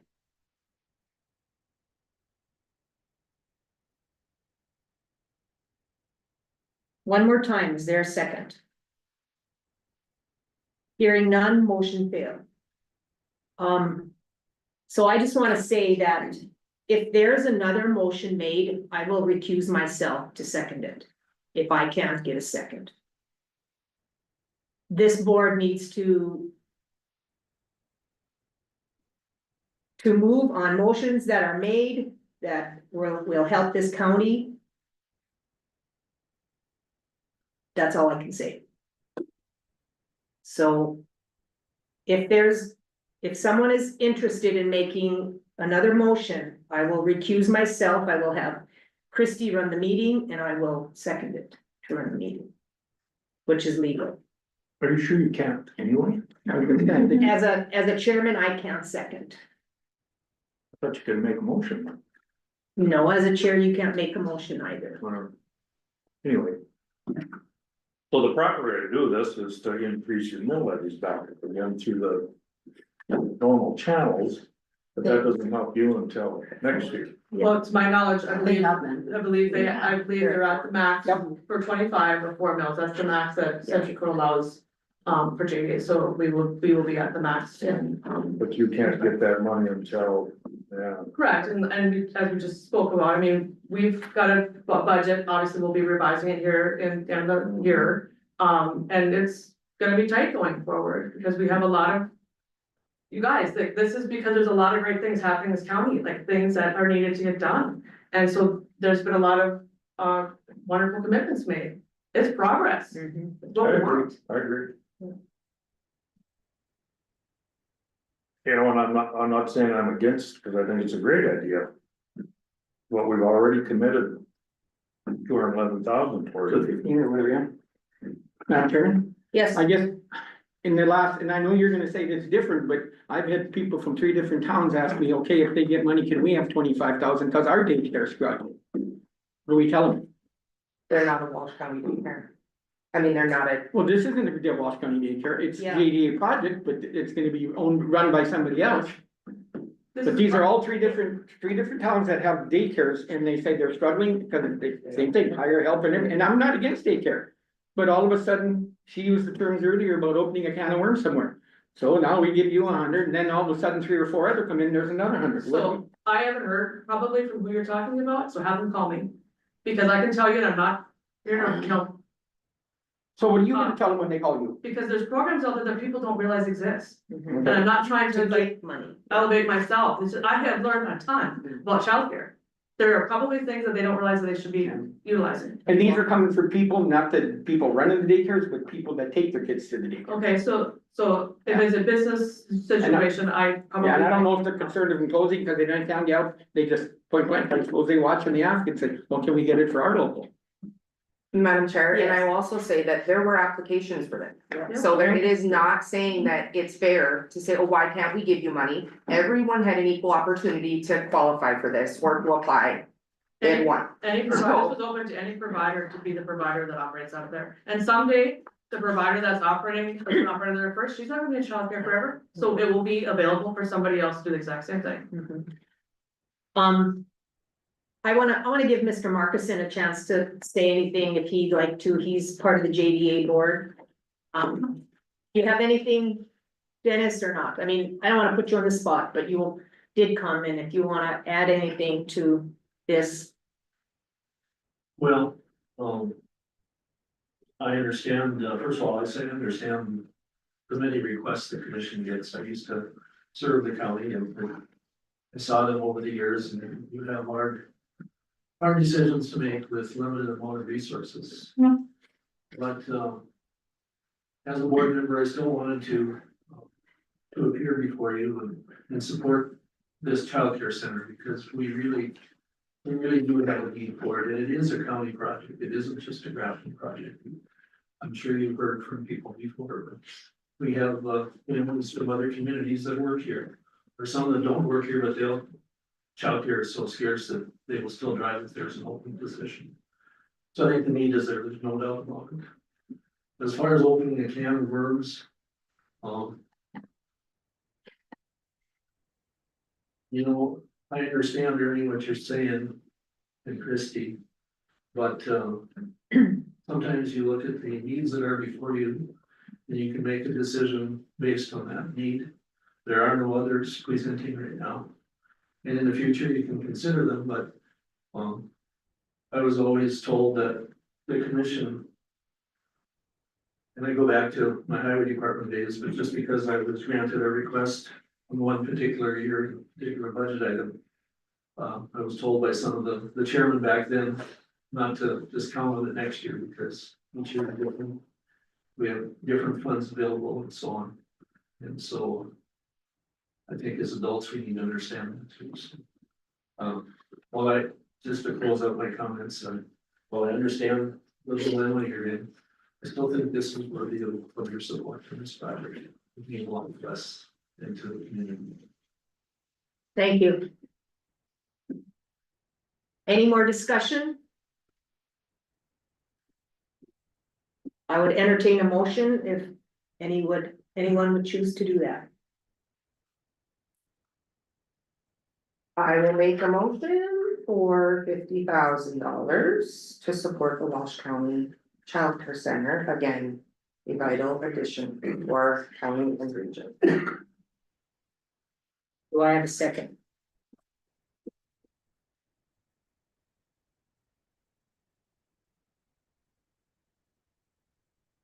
I would recuse myself then to make a second to this motion. Yes. Can I just say, Yeah. we had this happen one other time when you were not attending a meeting and Denny was chair and we asked the state's attorney if he could second. And she said he could, he didn't have to recuse himself, he was just able to make the second as the chair, so. Okay. Just so you know, Okay, we have encountered this one other time and Denny and Amy were both there, so do you guys agree with that as well? Yep. Yep, state attorney said you could second and not recuse as Okay. chair. okay, then I will second this motion. Any more discussion? I guess I would just like to say that, the county supporting this project could be a spur to other people, other businesses, entities who are considering giving money to this. $270,000. If we would vote to give 50,000, it'd be $220,000. We could have 2 or 3 people chip in and it would be done. This has been on Stacy and Julie's plate for how long? I've been with Judy a little over a year, so, but it's been on Julie's plate a lot longer than that, so. Yeah, it would really be nice to shore this up and just have this over with. People are waiting. I mean, it's not stopping it from being open. Right. And it's, I don't know if anybody has driven by there, there's been a lot of progress made. You know, in a perfect world, we could have moms stay home and watch their kids.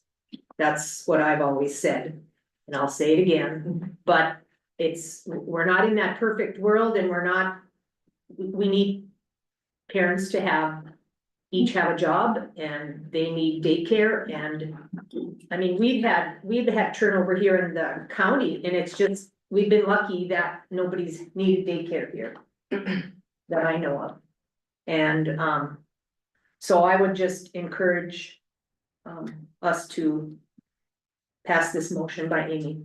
Amy? And I agree with Dennis, you know, as a leader and as a commissioner, I do take what's in front of me. And so if a can of worms is opened, and from this, we take them as they come. And if there's something rational that we go, man, we didn't think about that, we should look, I mean, that's how I look at spending for our taxpayers and doing it in ways that are responsible. And when projects do come, I mean, HVAC and jail, and gosh, I hope that the money that we set aside will make that come to fruition someday.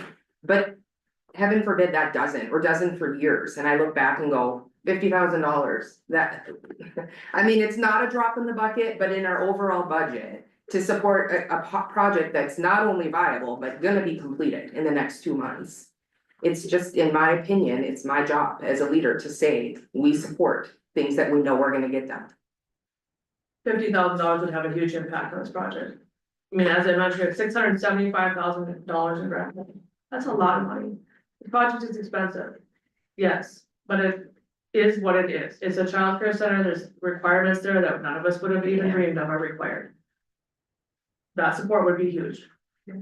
Yes, Can I ask, how long is your line of credit for? well, we're working on, city's drafting a promissory note, I think payments will start January 1st of 26.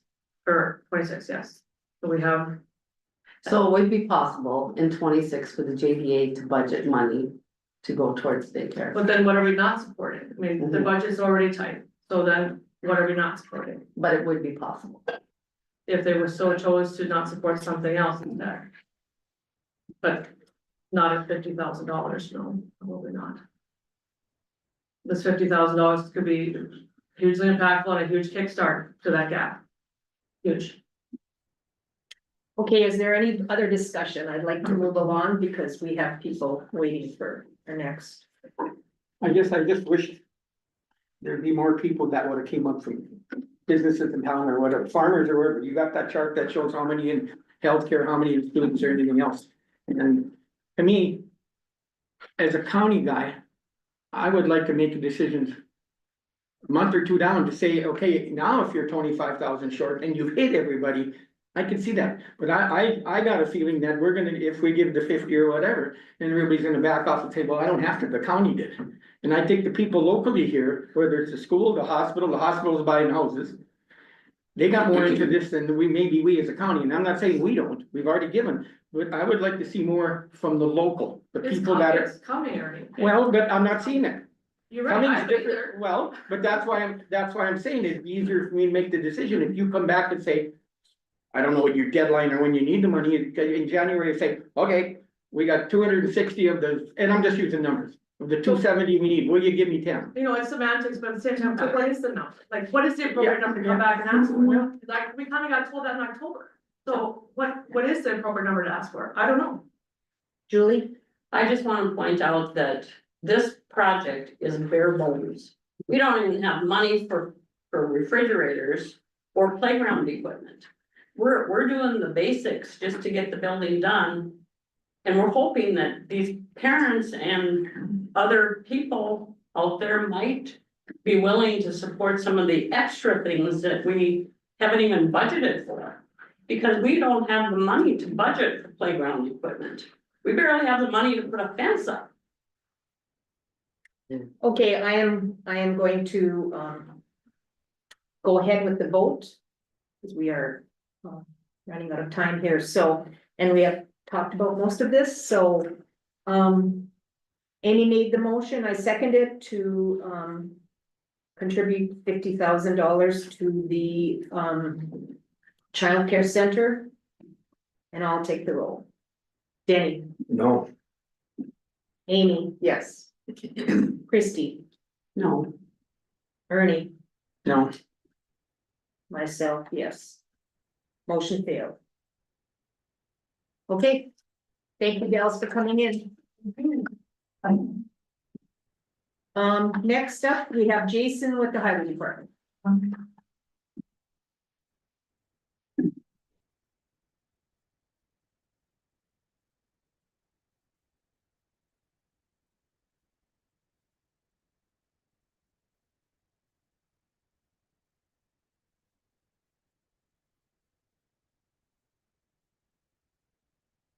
Okay, start with utility permits and drain permits. The first one that you have is a utility permit, submitted by Polar Communications on behalf of Mark Novak for getting fiber optics put into his place in coffee. in Prairie Center. So, It's the old coffee yard I used to call it. Right. Over by my place up there. That's the one where you close Most the trees recent up. Channel X. Huh? Most recent Yeah, Channel X. he was gonna tore all the trees down and left the house, apparently now he's gonna do something with the house, he's trying to sell it. Hey, do we have a motion to accept this utility permit? I'll make a motion to accept it. Second, I'll second it. any more discussion? Hearing none, I'll call the roll. Danny, Yes. Christie, Yes. Ernie, Yes. Amy, Yes. myself, yes. Motion passed. Thank Okay. you. The other one I have for signature for you today is for Tom Torkelson. It's in Farmington Township, south of Nash on number 6 to clean out blow dirt out of the ditch. It's east-west road. It had lots of blow dirt in that area. So just looking to do a simple clean out project on that one. Spoken with them, they're hoping to get it done this year, but with today's weather, we'll see what happens.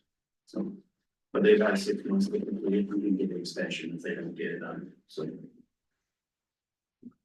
Chair, Yes, how do we know how deep they're going with this drifter removal?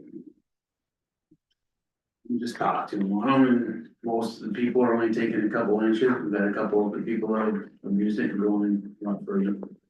So, I've spoke with one Perry and their Urbic who's gonna be doing the work for Tom, we have good employees, and he's just talking a couple inches of black dirt. But So, is there anybody monitoring this? I will be, as part of their permits, if they're going too far, we'll shut them down, like we've had to in other instances as well. When they sign that permit, it's sort of the good word is that they're using and some of them just, you Well, I know, know, but clay is not dirt removal of dirt. we've had an instance where they did. Yeah, well, and, you know, I guess Jason knows who to watch and, Yeah. and yeah. check out. I guess that's all we can, just take their word, Yeah. so. Do I have a motion to accept this drainage? So move. Denny? Okay, I'll second. thank you. Any more discussion? Hearing none, I'll call the roll. Christie, Yes. Ernie, Yes, Danny, Yes. Amy, Yes. myself, yes, motion carried. Do you have one for Spencer Bina?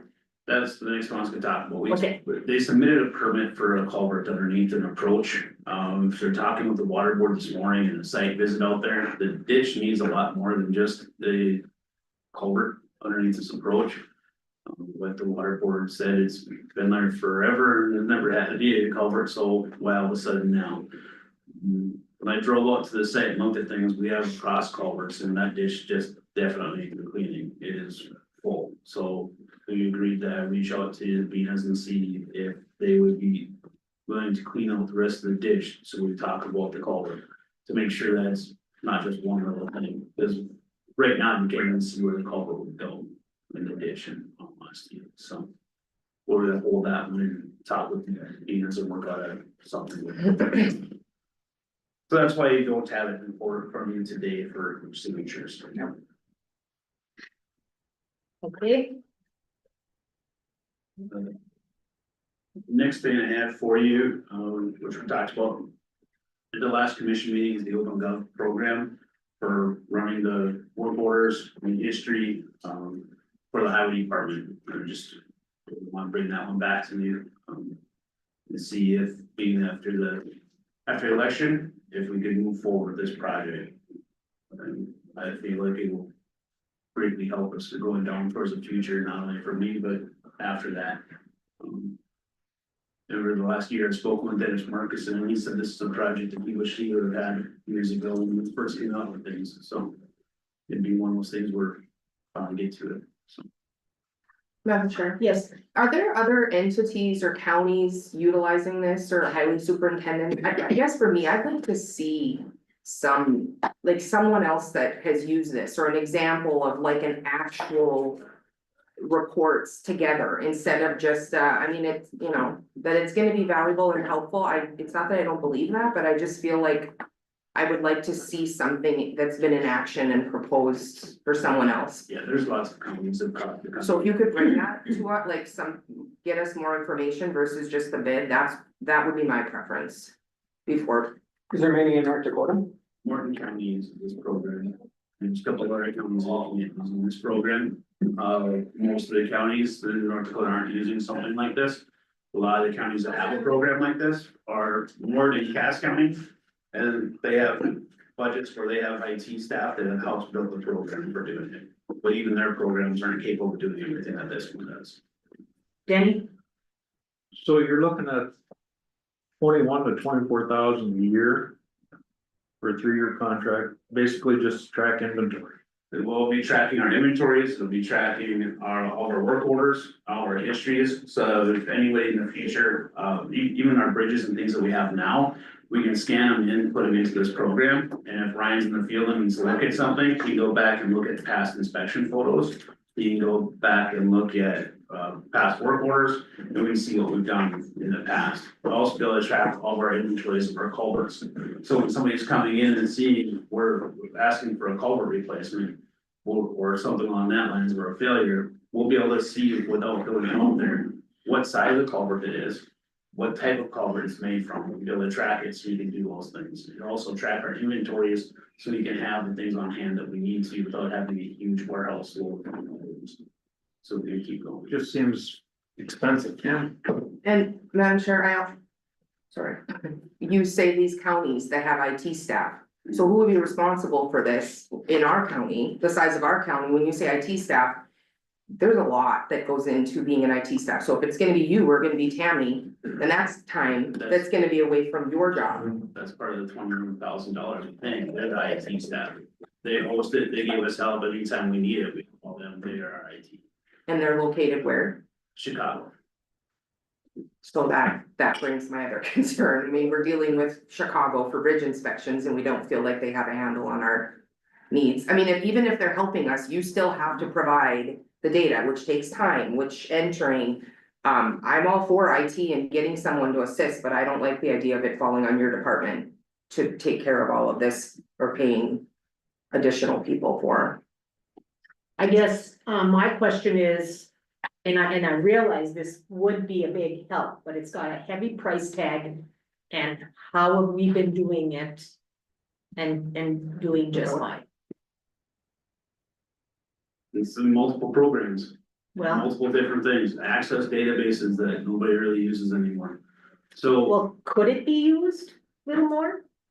how long is access gonna be around? I can't answer that. I mean, access has been here, but most people I know are moving away from access. They're going to the databases and the programs for these things that are going into it. And I can see where you say, yeah, that it's a long ways away for Chicago for it. But when I was at Parks and Recreation, we had the same type of program without the GIS component, and they were based out of Tulsa, Oklahoma. And anytime I had a question, they were on, and they could help us out. And the instance of problems we had with them was that with the state ID, we couldn't get into let them into the programs. So it took longer to get the fixes. With this, it would be housed in their system, so we have problems, we have issues, they can fix it immediately. They can sign in and see what's going on. So they will find us the training for it and help us out with that part. They're doing all the heavy lifting after we give them a little information that we have. I don't know, it'd be nice to have, but it's a heck of a price tag. So what's the initial, I can't remember, was it 80-some thousand for the program and then 20-some thousand a year? Yeah. So the first year was $106,000, and then after that, it goes down to 24,000 the following year. The other program I looked at was less money for the initial, but more money for every year. They were closer to $30,000 a year, with the increase every year for 5 years. Madam Chair, I'd also like to, whether it's a statement or they come to a meeting, Ryan. People that would utilize this project, like you say, that it would help them. I wanna hear from our employees too, as well, others to see if they think it would be a value. That would be helpful to me. And it's also a piece of, like I said, with the IT and them being available 100%, but it still takes time, effort, upload, whatever you have to do. So that is my, an IT person is valuable. I don't like putting out, or within a comparable size county. I mean, I don't know, who do we compare ourselves to in the state? Richland. Like what are people that aren't using this program using? Yeah. Is there another that, is this the Rolls Royce? Can we find something that would be helpful but not so heavy from a price point? Madam Chair, Yes, Would it be possible to get them to do a demonstration so we could actually see what this software is gonna do? Sometimes a visual is helpful. I can work with them and say, we can get something set up on a Tuesday for a commission meeting or a different time frame, so you could have that. I would actually like to have a couple of the guys come in too and, you know, back you up on this because, yeah, that initial is just really a lot there and if it isn't gonna get used any more than what we're using now, I just don't see earning. I guess I would like to, I think back in, when we went through soils and we hit our, with Ed, how many times those guys, and we got to see how that program would work. For us, it's a lot easier to understand what it's gonna do and help you, and not only that, I haven't got a chance, and I guess I never asked Jason, I said, what does Tammy think? I'd like to sit down and talk to her. Cause she's gonna be putting a lot of stuff in, and like you said, the other guys in the county, so it's. I always think of programs, they're nice and everything else, but if everybody doesn't get on board and use them, how good are they? So it's to me, this is a team deal, Jason, and I think if they come down and present us something, I think that'd be better. And like I said, talk to the guys and see if they're in favor of it or like it, or, I don't know. A lot of money to spend without other Yeah, opinions. it's just an expensive way to track inventory. I just, Yeah. like, there's gotta be an easier, cheaper way. I mean, I'm not a computer whiz, but Everything we had with tracking and doing these different things, you have the input. So now it'd be one program instead of having to go through multiples. Because we can track all our accounting that's done right now through the Access database can be tracked through this. Anytime we have any projects that go towards that funding line, it would take that money out of that funding line, so it would allow us to know where our funding line is on an instantaneous basis. It'll allow us to be better and more accurate with our funding line at the same point in time. With the Access and Excel, without spending money to do that, we really don't have that. Right now, we pay Brady Marks $1,500 a year just to set up that database that we have. So we're gonna keep paying that money until Access goes away. Who knows how long that's going to be? This program is set up to be there for a long time. For those type of things. I get that you have reservations with it, but. I mean, Brian, when he and I talked, he thought it was gonna be a good thing. If I need to bring him here for a time, we can do that. But as for Tammy, like I said last time, she has reservations about it. But at the same point in time, Tammy could retire in the next 5 years. So a lot of places don't work with the database, Access database, so we're gonna find somebody that we're gonna be able to bring in that's gonna know that can learn it. If they're gonna have to learn a program where everybody's in the same program, where everybody can see the same information, it's a lot more continuous for everybody. Well, I think we're all kind of skeptical about it and the price tag, so, how about if you come back with your team, how it's gonna work, and go from there. We're not quite sold on it, we don't need to, you know, not make a decision on it, so I know it's coming back, but this is a lot of money to spend, and I'd rather have you come back and you'll have a commissioner here also, so next time. I guess this is something that maybe you can, and maybe you know the answer already. So if this is gonna track everything, let's say, and I think of your data, you go look at 3 or 4 bridges. So when you go look at them, and I'm thinking of time or whatever miles, do you, instead of everything in one day, do you put so much on this bridge? So many miles in time on this bridge and everything, so that it individually track it per bridge and time? And I'm just thinking because of payment and government programs, if they're gonna look at you and see, so I'm just sort of curious, the guys do that on their projects, but even you or somebody else, if you go look at that, so you could put it on each project? Especially for FEMA, when I'm going around, Well, I can and- create those things, yeah. create a general work order and run it off of my phone where I'm at. So everything's there. Right now, you track it on a sheet of paper, you come back here and put it in. This is a one-time thing. So as I'm out doing inspections, so I'm creating work orders. I create a work order and I send them pictures to the guys. This one, there's less paperwork because I can actually just send the work order that we create with the pictures of what they're looking at. What the site is, what the measurements of all the materials that they're gonna need are. Send them the work order and then they'll be able to take that stuff out of the inventory, so they'll be able to see it. I can send it right to them. There's no more fax machines, there's none of that. It'll be right to it, right to their phones or their tablets. So when you talk FEMA, can you do the township stuff in there too? Yes. Cause you got a lot of work involved, and I'm not saying I wanna decide, I agree with you, I wanna see this, but I just wanna learn more of the qualities that this is gonna be worth spending money on. Right now, we have to create all those things in an Excel spreadsheet with that, you can set on. It is as a flood inspection. And then as every year comes up, you can actually copy that report instead of setting everything up and deleting all the old information, you can just create a new one for the blank and go from there, so it'll track it, and at the end of the year, when you get a FEMA report.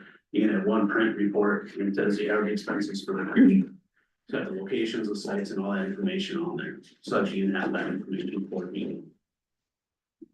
Okay, I think we will, move along then, and Jason, if you wanna come back and give a report. I can do that, see if I can, I'll talk to Dave to see if I can get a time set up with him. Come in and do a presentation with you guys. There was one thing I forgot to put on the agenda that I noticed right now, and that is, trying to see if I could purchase another snowblower that we could base off of our tractor that's in Lincoln. We have money that we got a couple of years ago from the snow emergency, that was reimbursements for our time, and I could use spending money out of there, I would have enough money to cover it. And then I would have a snow blower with the tractor and loader in Lincoln, one Park River, and then we still have the Oshkosh here in Grafton. Better for all those things. Are you looking at a used one or new? I knew or used, I haven't really looked to see what's out there, I wanted to see if it was gonna be an option before I did it, I'd bring bids out, but I wanted to see if there was, before I went and wasted people's time for getting bids, I wanted to see if it was something that was open to the commissioners first. How much do you have left in that? 50,000. Okay, God, I will use snowboard for that much. well, They're a used one if they're available. I think Good use. I'm not saying how much the snow blower is, I just was asking how much was in that account, and that's plenty, so. Amendment. How many, I mean, we've got one place now in Lincoln, Adams, and No, we have one in Park River, one in Parker, and we have the Oshkosh here in Grafton. and you're looking for a backup Just a 3-point, backup 3-point snowboard, so we can put it on the tractor. where are you gonna use it? We have bridges down by Lincoln, we have stuff on 19 in places that flood up. There's, in the past, we've had farmers that have gone to go and clean some of those places out. But this would allow us to clean out and run some of the bridges in times afterwards when we're not having farmers do it. Right now, we do that, we replace them with gravel, we can still keep that option open as well. But when we're looking at projects here in the future that are coming up with possibility of Matchett change, and the tree rows coming out just west of 14 in Lincoln, that bridge south of town is gonna be What tractor you wanna put it on? our tractor that we have rented out from True North. The whole That order. one at Soils Conservation, or which? No, we have two that we rent. How many horses are? 70 or 80 horse. Huh? I think it's 70 horse. It's the same size as what the Soil Conservation District has, with 6,000. And gravel bucket. We have two of them at 400 hour contracts.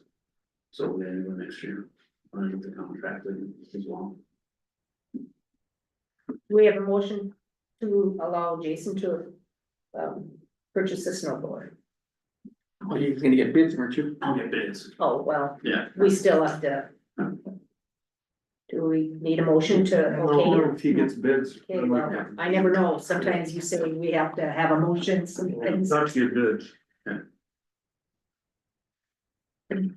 okay, With that, last thing on the agenda is Hummy.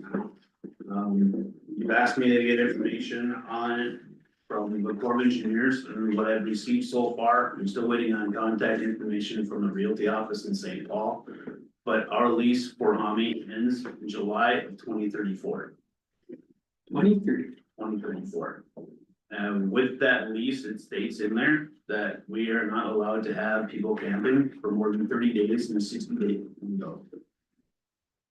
So I asked about. well, we knew that. Yeah, but I asked about yearly, and they said, wouldn't count on it. I also asked them if we closed, what would happen? Their recreation budget from the Army Corps of Engineers is shrinking on an annual basis, like everyone else's. If we were to close, they would not be operating the campground or having those things. So they're wondering if we would close the boat ramp and the playground or what. And I told them right now, it's just conversation. We're not sure where we're at. But if we were to close, I told them we would be able to close gates that would block off everything from the top. Block off the playground, block off the campgrounds and the buildings, so, and the beach, so they weren't used. But those type of things were only the boat ramp would be available for options. And then we'd have to see if maybe Game and Fish would be taking over for, maintaining the boat ramp. Right now, we don't charge for people for access for that. They have in the past gave some funding and assistance for replacements of boat ramp parts and things like that. They'll help all of those things as well if they have funding available for boat ramps, but the rest of the campgrounds they don't do.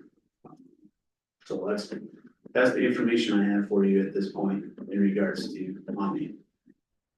Madam Chair, Yes, is there any way we can ask if they could revise the agreement so we could allow seasonal camping? I don't think they're willing to do that. No, So they'd rather see us close? we've asked them.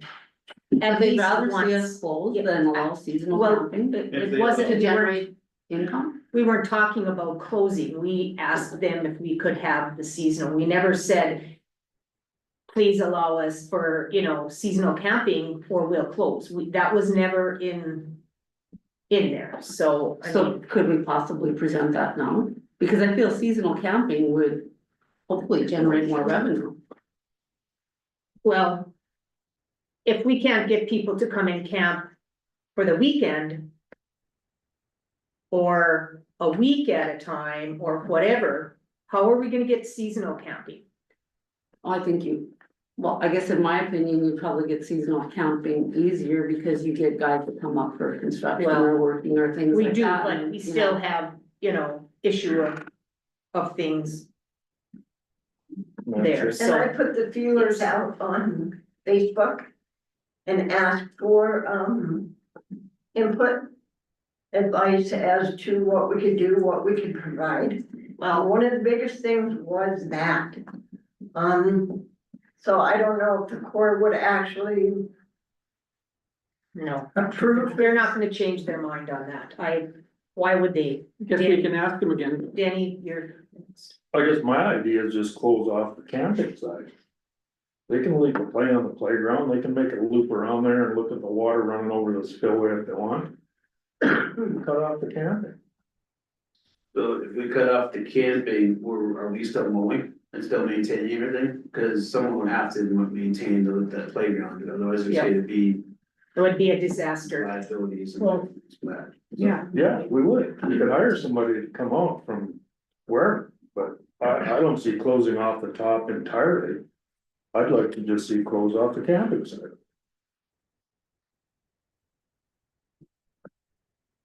I mean, there's a lot of money invested in that playground equipment, Yeah, and there's a lot of people that like to go to the Dairy Queen and stop out at the point up there and watch the water. And you got the beach down there below. yep, I don't see any reason we should have to close and give up all of that. I agree.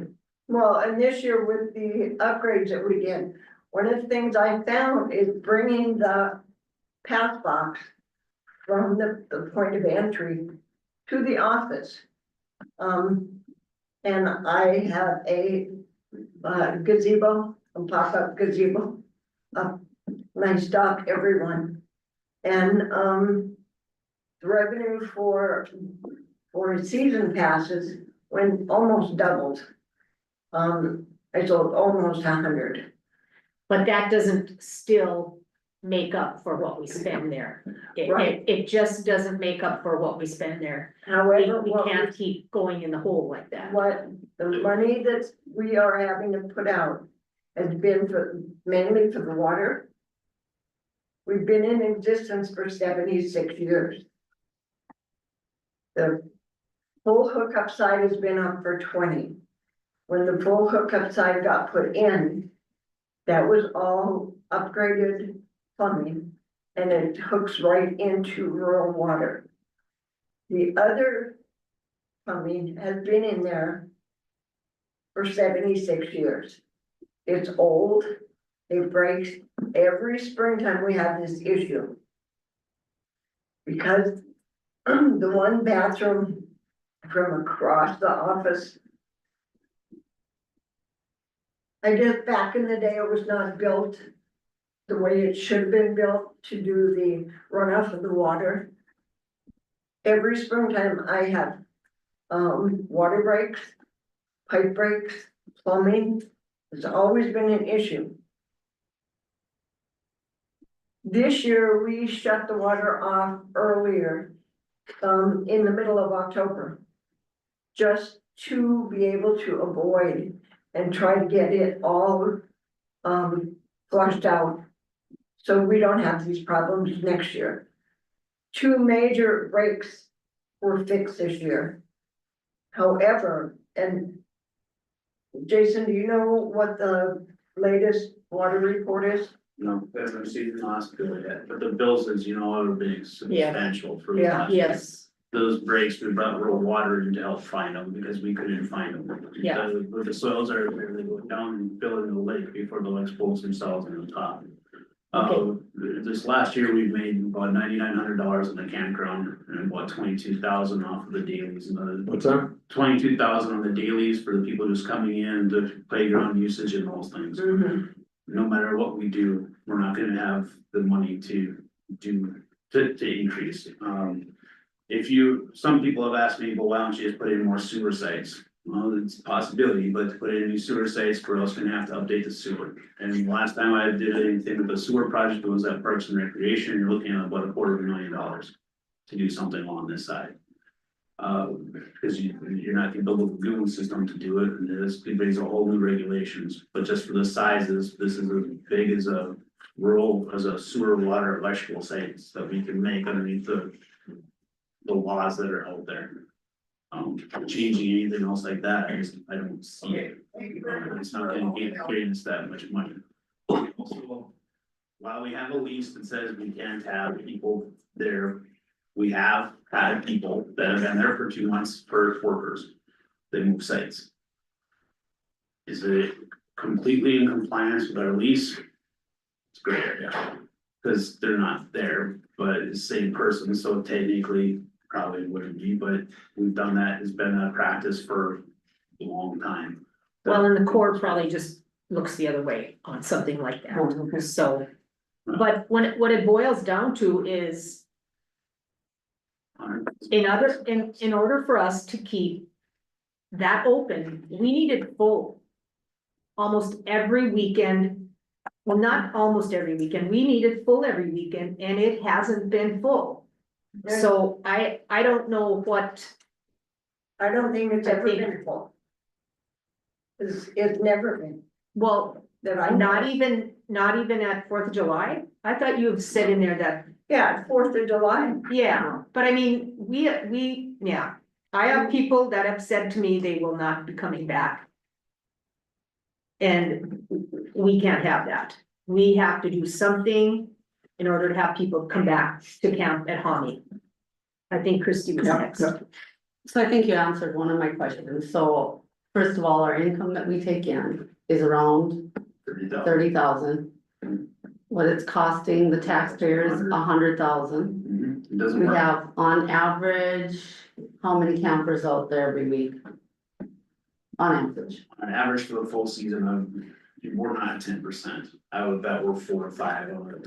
so 4 campers out there every week. I just don't see how we can justify spending 100,000 for 4 campers. So I think we need to make some changes, and I do like Denny's idea of shutting down the camping side. I don't like the idea of closing off the entire park. I would like to see it still be utilized. But I think with that, we are going to have to find someone to maintain. We're going to have to keep up the maintenance, but we wouldn't have to have somebody living on site. And that would save us some funds. I guess that's the road I'm going down. Bernie? I sort of get what you're coming from. If we do that, do we have to keep the bathrooms open? No, we wouldn't have to. Or public We deal? have a porta potty, like, And I'm just going by public deal, if there's people there and everything, I'm not saying either way, I'm asking, do we have to? Another thing, if you decide to keep it open, which way we go, I heard one of the negatives were that the primitive campers. There's a lot of people that don't come back because, face it, they're a little rougher swearing, and some of the people that had kids Dealey didn't like it. So I don't know how many primitive campers we get in there. That was one of the negatives. I guess we could address that by saying no more tents or whatever. So, and it's just ideas that if we're keeping going forward, I don't know where we're going with this. I agree with you all. We can't keep it open and lose $70,000-80,000 a year. It just, it ain't in books. Well, I don't know if I would agree to just lump everybody who tents. Well, that was what he said. I'm not, I understand that, but I don't want anybody to be turned off because they don't have a nice camper and can only come in Right. tents. That's, you know, a lot of families, or some families can't afford something like that that. was his. Like to tent. Or like to tent, which, you know, I don't understand. I used to but- tent all my life too, and it's probably 5% of the bad tenters are Yep. making for the rest of it, but Yep. I just wanted to say the negatives that somebody Well, coached me on. I don't know, as we're sitting here talking about this, I'm thinking that we need another little committee to talk about this, decide something on what our next move is for Hami. I don't think that we can just, you know, decide something today and say, well, we're gonna close this or keep this open. I'd like to see more input then. Don't we have that Facebook page? Couldn't we utilize that? for I input? don't know. No, I don't think so because. I mean. There's a lot of negative stuff that comes on there and, you know, everybody's hearing this now, but we don't need a negative stuff. We need positive input to see what's gonna. Because we know part of the stuff that, why people aren't coming back. And I don't wanna get anybody raked over the coals on Facebook. I don't wanna, you know, trouble starting on there, people getting mad and something like that. If we have a little committee, and I don't even know if you'll agree on this, you know, they can meet and go out there and see and figure things out. And then, you know, bring a report back, work with Jason. Madam Chairman, Yes, I agree with you with the committee and I don't know if you're gonna do it, but another thing I'd like, maybe might give us more vision. I always say it's what the people want. Maybe we should have a public meeting, say in Park River, it's close to Hummy, advertise it as a Hummy Dam discussion and see who comes, see how many people want us to keep it open, or see how many ideas you want. Get the people's feeling of this, because they're the ones that are gonna support it and make it open, and if we can't get their support, then I say, wow, nobody seems to care if this Yeah. thing's open or not. But I think it's up to the It's a good people to make idea, this Steve. decision and not us as commissioners. That place has been there since yeah, I was a youngster, we used to swim back there, and I don't wanna be the one that closes that thing without the public's idea. And if they wanna close it, I'll support it, if they wanna keep it open and lose $20,000 a year, I'll support that too. Well, whatever, if they could come up, but you know what, it's taxpayer dollars, so if they're losing and everything else, I don't wanna go at 80. But if we could find, maybe somebody comes up with some good ideas to generate some income, Yeah. that's what we need out there. Leave it to the people, let them have the say. I agree. They're just with the Park River campgrounds. Yeah. And we've got one coming in up here in the gorge. I just don't see how we can compete with that kind of competition. And I agree, let's listen to the people. Yeah. And see what they say, but it's just dropped off considerably since Park Yeah, River went in. And that's all good and fine for Park River, I've got no problem with that. And the people will tell us if they don't show up for the meeting, I guess there's no interest. Yeah. Christie? But. Susan, maybe you can answer this. I go out to Portable Dam. I mean, it's only 20 miles away. We go out there. It is plumb full all the time. And I know they can do seasonal camping out there, so I believe that's a big part of the reason it's plumb full. It's also meticulous. It's nice to go out there. It is clean and meticulous. Why do you think our camping has dropped off so much? What's going on? I don't think it has. We've However, always just had 4 campers on average, and we've been funding this for years for 4 campers. however, last year, it dropped off because of the algae coming in the lake. And it was. So were you full before that, before the algae came in? We are never, our busiest months are the middle of May, June, July, August. It drops off in September, and October and November And I will tell you, the people who are in there in October and November are people that come from Minnesota. They're working on the highways, and they bring their trailers in, and they'll be there either a month, month and a half. I have a CNA, traveling CNA, that this is her third year coming back. She always comes later in the season. She came early this year. She came in May. She stayed 3 months. Normally, she's here into October. The algae came. Once again, we're on the front page of the newspaper. We have to report it. We have to let everyone know. However, that stops. But the camping I have never been full, other than July is the biggest month. Never. I have documentation for every year I've been here to show you exactly. So my question is, why do you think Fordville Dam is full and Park River is not? I have no idea. I've never been to Fordville. I mean, it's only 20 miles away, so there's gotta be a reason. Yeah. Yep. I don't know Other what kind of than, budget they work with, but I agree, I've been through Fort too, and it's Meticulous. meticulous, but it's Grand Forks County. And I don't know what kind of budget they have got, a lot of acreage to mow, Yeah, and it is. I don't know if you can compare apples to apples on that, I don't know, but I. But why- the why are the rough campers capping is a big pull, but we're out of, that's a non-starter. Madam Chair, Yes, when you brought up Grand Forks, I talked to the water board this morning, and they pay, I think, 5,000 from Wash County to Grand Forks County. But they also said that Grand Forks is losing money too. And, you know, and like they said, the day and age of somebody in the campgrounds, look at the KOA's closing, and that was the discussion, because I asked the water board what they thought about this. Their remark was too, that if you're gonna keep it open, you're gonna lose money. Yeah. That's just the way it's going. Yeah. So, well, yeah, I think I think our best is talk to people. losing this much money is. Oh, yeah, I'm- Is, we just, yeah, I think to wrap this up, I think it's a good idea to have some kind of committee or, you know, two commissioners, because we can't have three, and maybe a couple other people in the community, and have a community meeting and go from there, because if we can't even get people from our own area every once in a while going out to camp, then we have to think about it. yeah, but we do. Not enough. We just don't have enough, Susan. It's so. Madam Chair, Yes. and whoever we decide, I don't know if we want Jason to arrange that meet or start kind of into the works of making that meeting. I would just make sure you include a moderator to kind of keep things moving and on an agenda, if you will, so it's not just.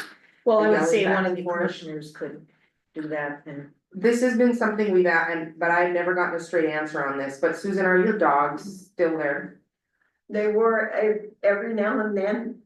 My two small ones are 14 years old. So I doubt if they're gonna be around. But they're there. The answer is yes, the dogs are there. I've been there 5 years. They've always been there. There was dogs prior to that and dogs prior before that. There's always been dogs there. Linus has been back and forth. However, can you clarify who Lioness is, or what dog that is? Is that the big one? Linus is the big The one. one we asked you to have removed, He's the Golden Pyrenees. but that's the one we asked you to remove. Yeah. So why is he back? Or why has he been back when you were given 2 weeks to get him removed? Well, right. When the people that were watching him couldn't watch him, then he would come back. He's been back and forth. As of next year, they just moved into a house. They have a fence for their dogs, but it's not big enough for Linus. So between them and me, I'm going to help them put up a fence. I'll run their house and Linus will be there the beginning of the season. I also have an enclosure around the trailer. And Linus can go in where no one sees him. It doesn't. I think the understand- problem, Susan, excuse me for interrupting you, but even your little dogs that, you know. Are with you for a long time, we understand that, but they were out many mornings. And they were not supposed to be out wandering around, they were supposed to be on a leash. And they were out many mornings, cause I had gotten reports from a couple people. And I just never did anything about it, but when we say that, when we have a policy that dogs need to be on a leash, your dogs should be on a leash too. Whether they're little or whatever, little dogs bite.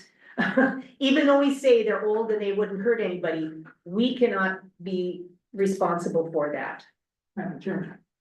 I remember last spring talking to our J.R. Steele, Assistant State's Attorney. Yeah. Got his opinion, and that's why we let that dog go.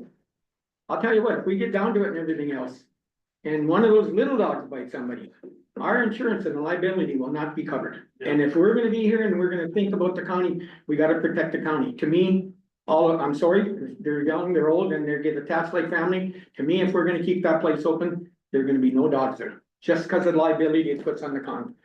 And we have no control over that. And I'm not gonna sit here and let the county get sued because a dog bites somebody. And so with that being said, are you going to make it that, or the campers as well? That's their own responsibility. They own that dog and it's theirs. We allow pets everywhere else, even the people downtown. If you got a pet, you can have it. But if that dog bites somebody, you're responsible, the owner, not the county. But if you're working for us and them dogs are there, now it's under our liability. And I'm just talking liabilities. That's where I'm coming from. And that was the information I got from the Assistant State's Attorney, and he talked to insurance companies, and that was number one. In fact, my brother works and goes to houses. And he marks on the calendar now, he audits houses for insurance companies. Or not my brother, my son. And when he goes there, if there's a dog on there, point blank, you'll put if the dog's vicious, big or whatever. And you know what happens? That insurance company won't cover them anymore because there's a big dog on the thing. Yep. It's a time of the change and everybody hires a lawyer to do something or whatever. We have to look and care about the county. And my care of the county is liability. And that's a big one out there when you got 3 dogs. When you're working for the county. And like I said, we can't control who comes in with the dog, but we can control what we do as a county. I don't wanna see any dogs there. I know it's a rough position. I love animals. I had dogs, but I'm looking at what I have to do for the county. I think, we'll have to wrap this up too, because we can sit here and talk about this for forever.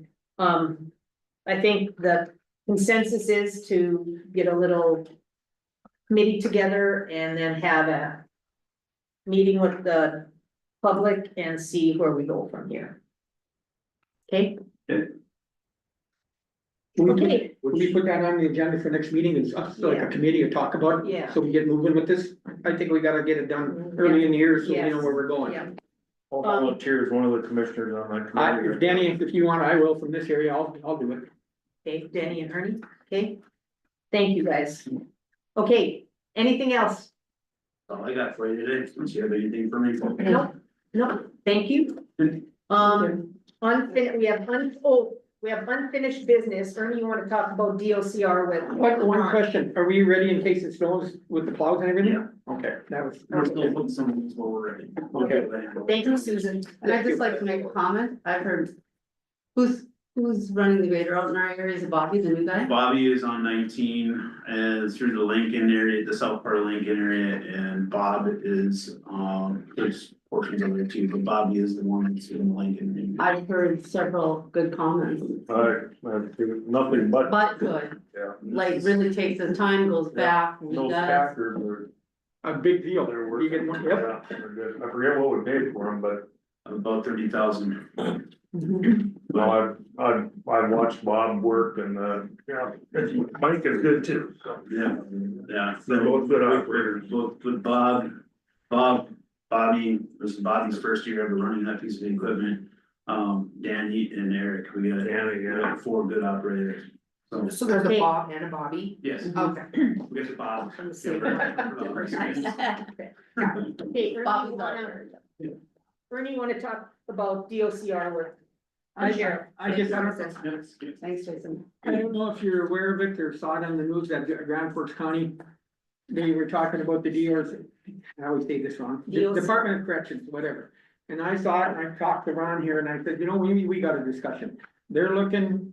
And I talked to Bob Ross, he's the chairman there, and I didn't talk to the guy at the head of their deal.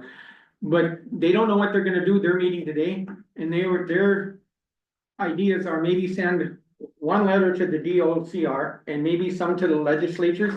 And basically what it is if we're not gonna build, cause the capacity at the state pen is low, if they're not gonna add on to the state pen, then they're sort of looking at for these smaller counties and locals or whatever that can't afford jails to get some local funding going or something, cause it's really becoming a big problem. I don't know if you saw here 2 weeks ago, Ron, when they changed the rating on the prisoners, so everything gets dropped down, so we might have to hold more. And Ron can add to this, but I just talked to Bob and I said, you know what, I would like to sort of, if they're gonna do something, talk to our counties and sort of piggyback, if they're gonna write a letter to legislatures or talk to the DOC and write them a letter. We need them, everybody aware that we need help out here, and it's drastic help. We can't afford to do this, whether it's sending them there and there's no room in the prisons, you know, so what do we do? So I'll leave it up to Ron. I talked to him and he agreed that we should talk about it, so. Well, before Ron says anything, Representative Frederick and myself have talked to DOCR already. We've talked to the Attorney General. We have talked to Association of Counties. We are working on something. But we, you know, we don't have any answers till the legislation or the legislature starts. Okay, we can't, we have to talk to appropriations. Association of Counties is looking at doing a bill for infrastructure for adding on to jails, whatever else. That's not gonna help us, okay? Because if, let's say if there's a pot of $10 million, everybody's gonna want that pot, and we're gonna get, you know, $1 million. $1 million is fine, but you have to give us a chance to get down there in Bismarck, meet with appropriations, and come up with something, and we're working on it.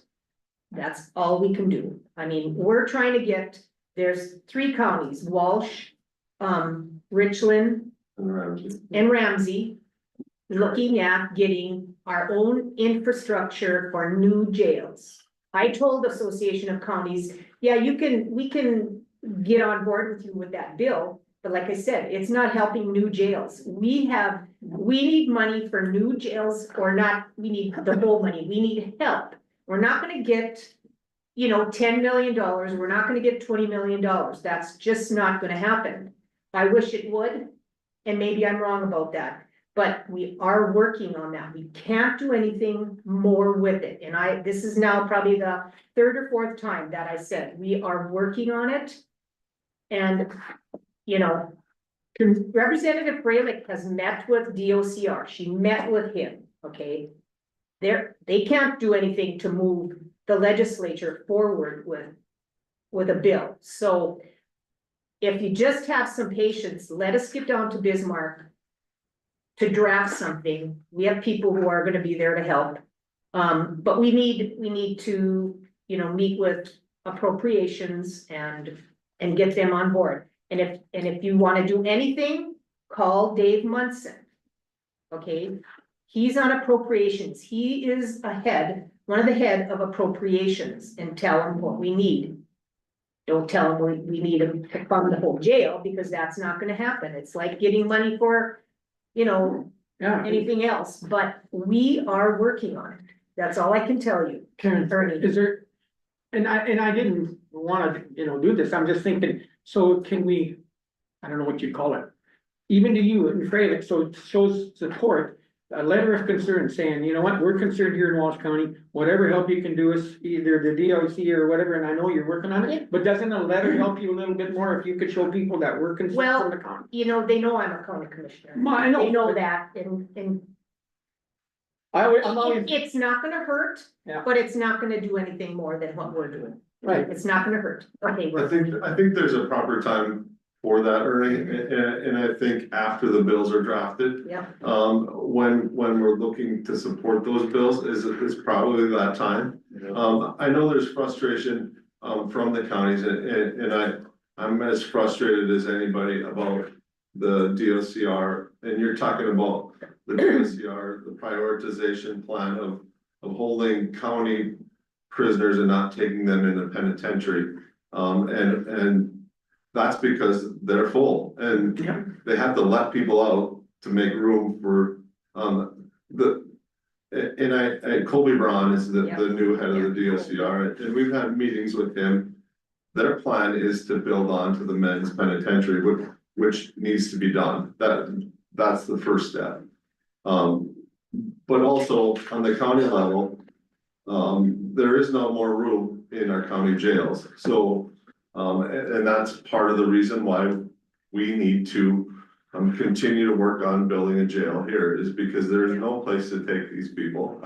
I know on a daily basis, we are trying to figure out where we can put prisoners that we have out in other jails. And it is a huge concern of who's gonna take them and when, because one day Grand Forks will say yes to our prisoners, and the next day they'll say no, or they'll call and say, the prisoners you have, you need to move because we need room for what such and such is. So it is a frustration, and I echo that, Ernie, and I saw the article from Grand Forks Herald about what Grand Forks County, the frustrations they have, even with the Yeah. new jail, they're already gonna be full. So it is not, you know, how fast can we build our jail, because it is, we're not gonna be able to put them anyplace else. There's no room for other places to take our people.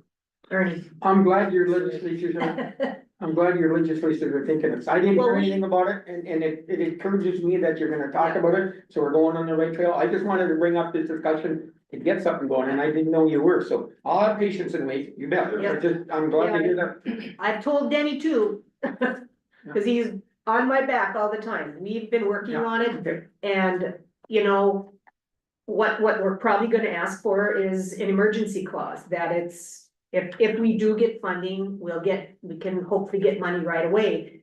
But maybe not, I don't know, you know, we're gonna need money no matter what. Whatever time, Amy. Madam Chair, and you know, when Kelly Armstrong, now governor, was at that state of the region, he also talked about discussing the fact that we have a bank in this state, that we have the Bank of North Dakota. So even if it's just, because there's a top at that right now, right? So even if it's just working with us to give us something that is a vehicle that can help us build it, Yeah. and it not be, again, a gap, like we're dealing with the child percent, like, so that we at least feel confident we have something that is gonna be consistent, funded, and not an issue. Even that, I feel like would help all of the Yep. counties. Yeah. He's, So- you know, he's a lawyer, so he's dealt with people being incarcerated and whatever else, but, you know, we have another jail meeting tomorrow.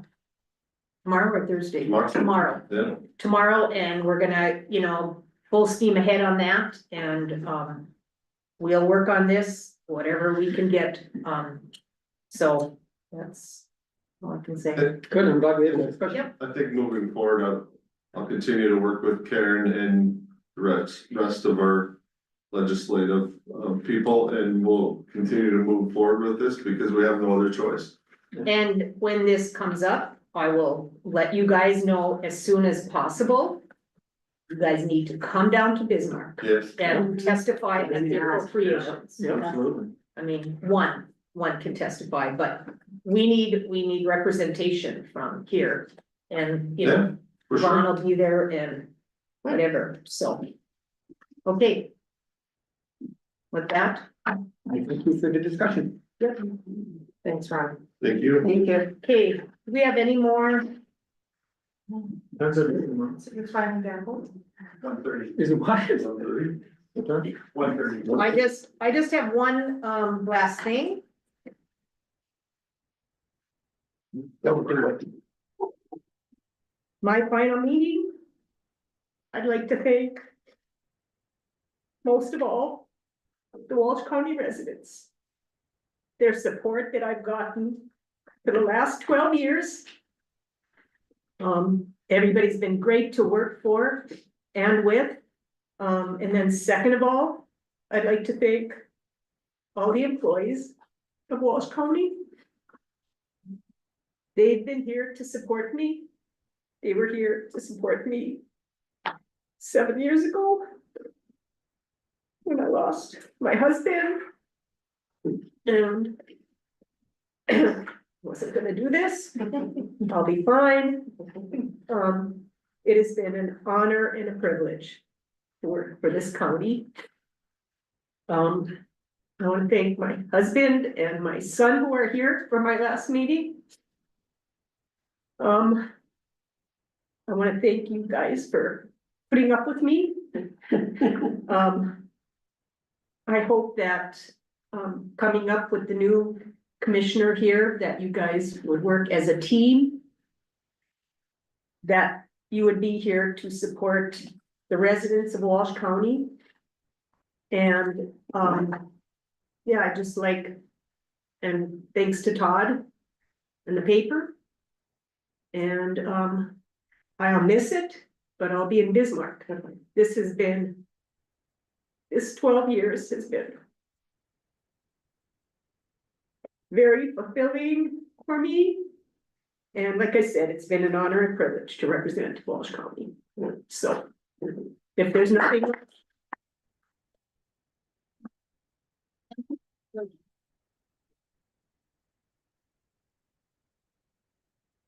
Meeting adjourned.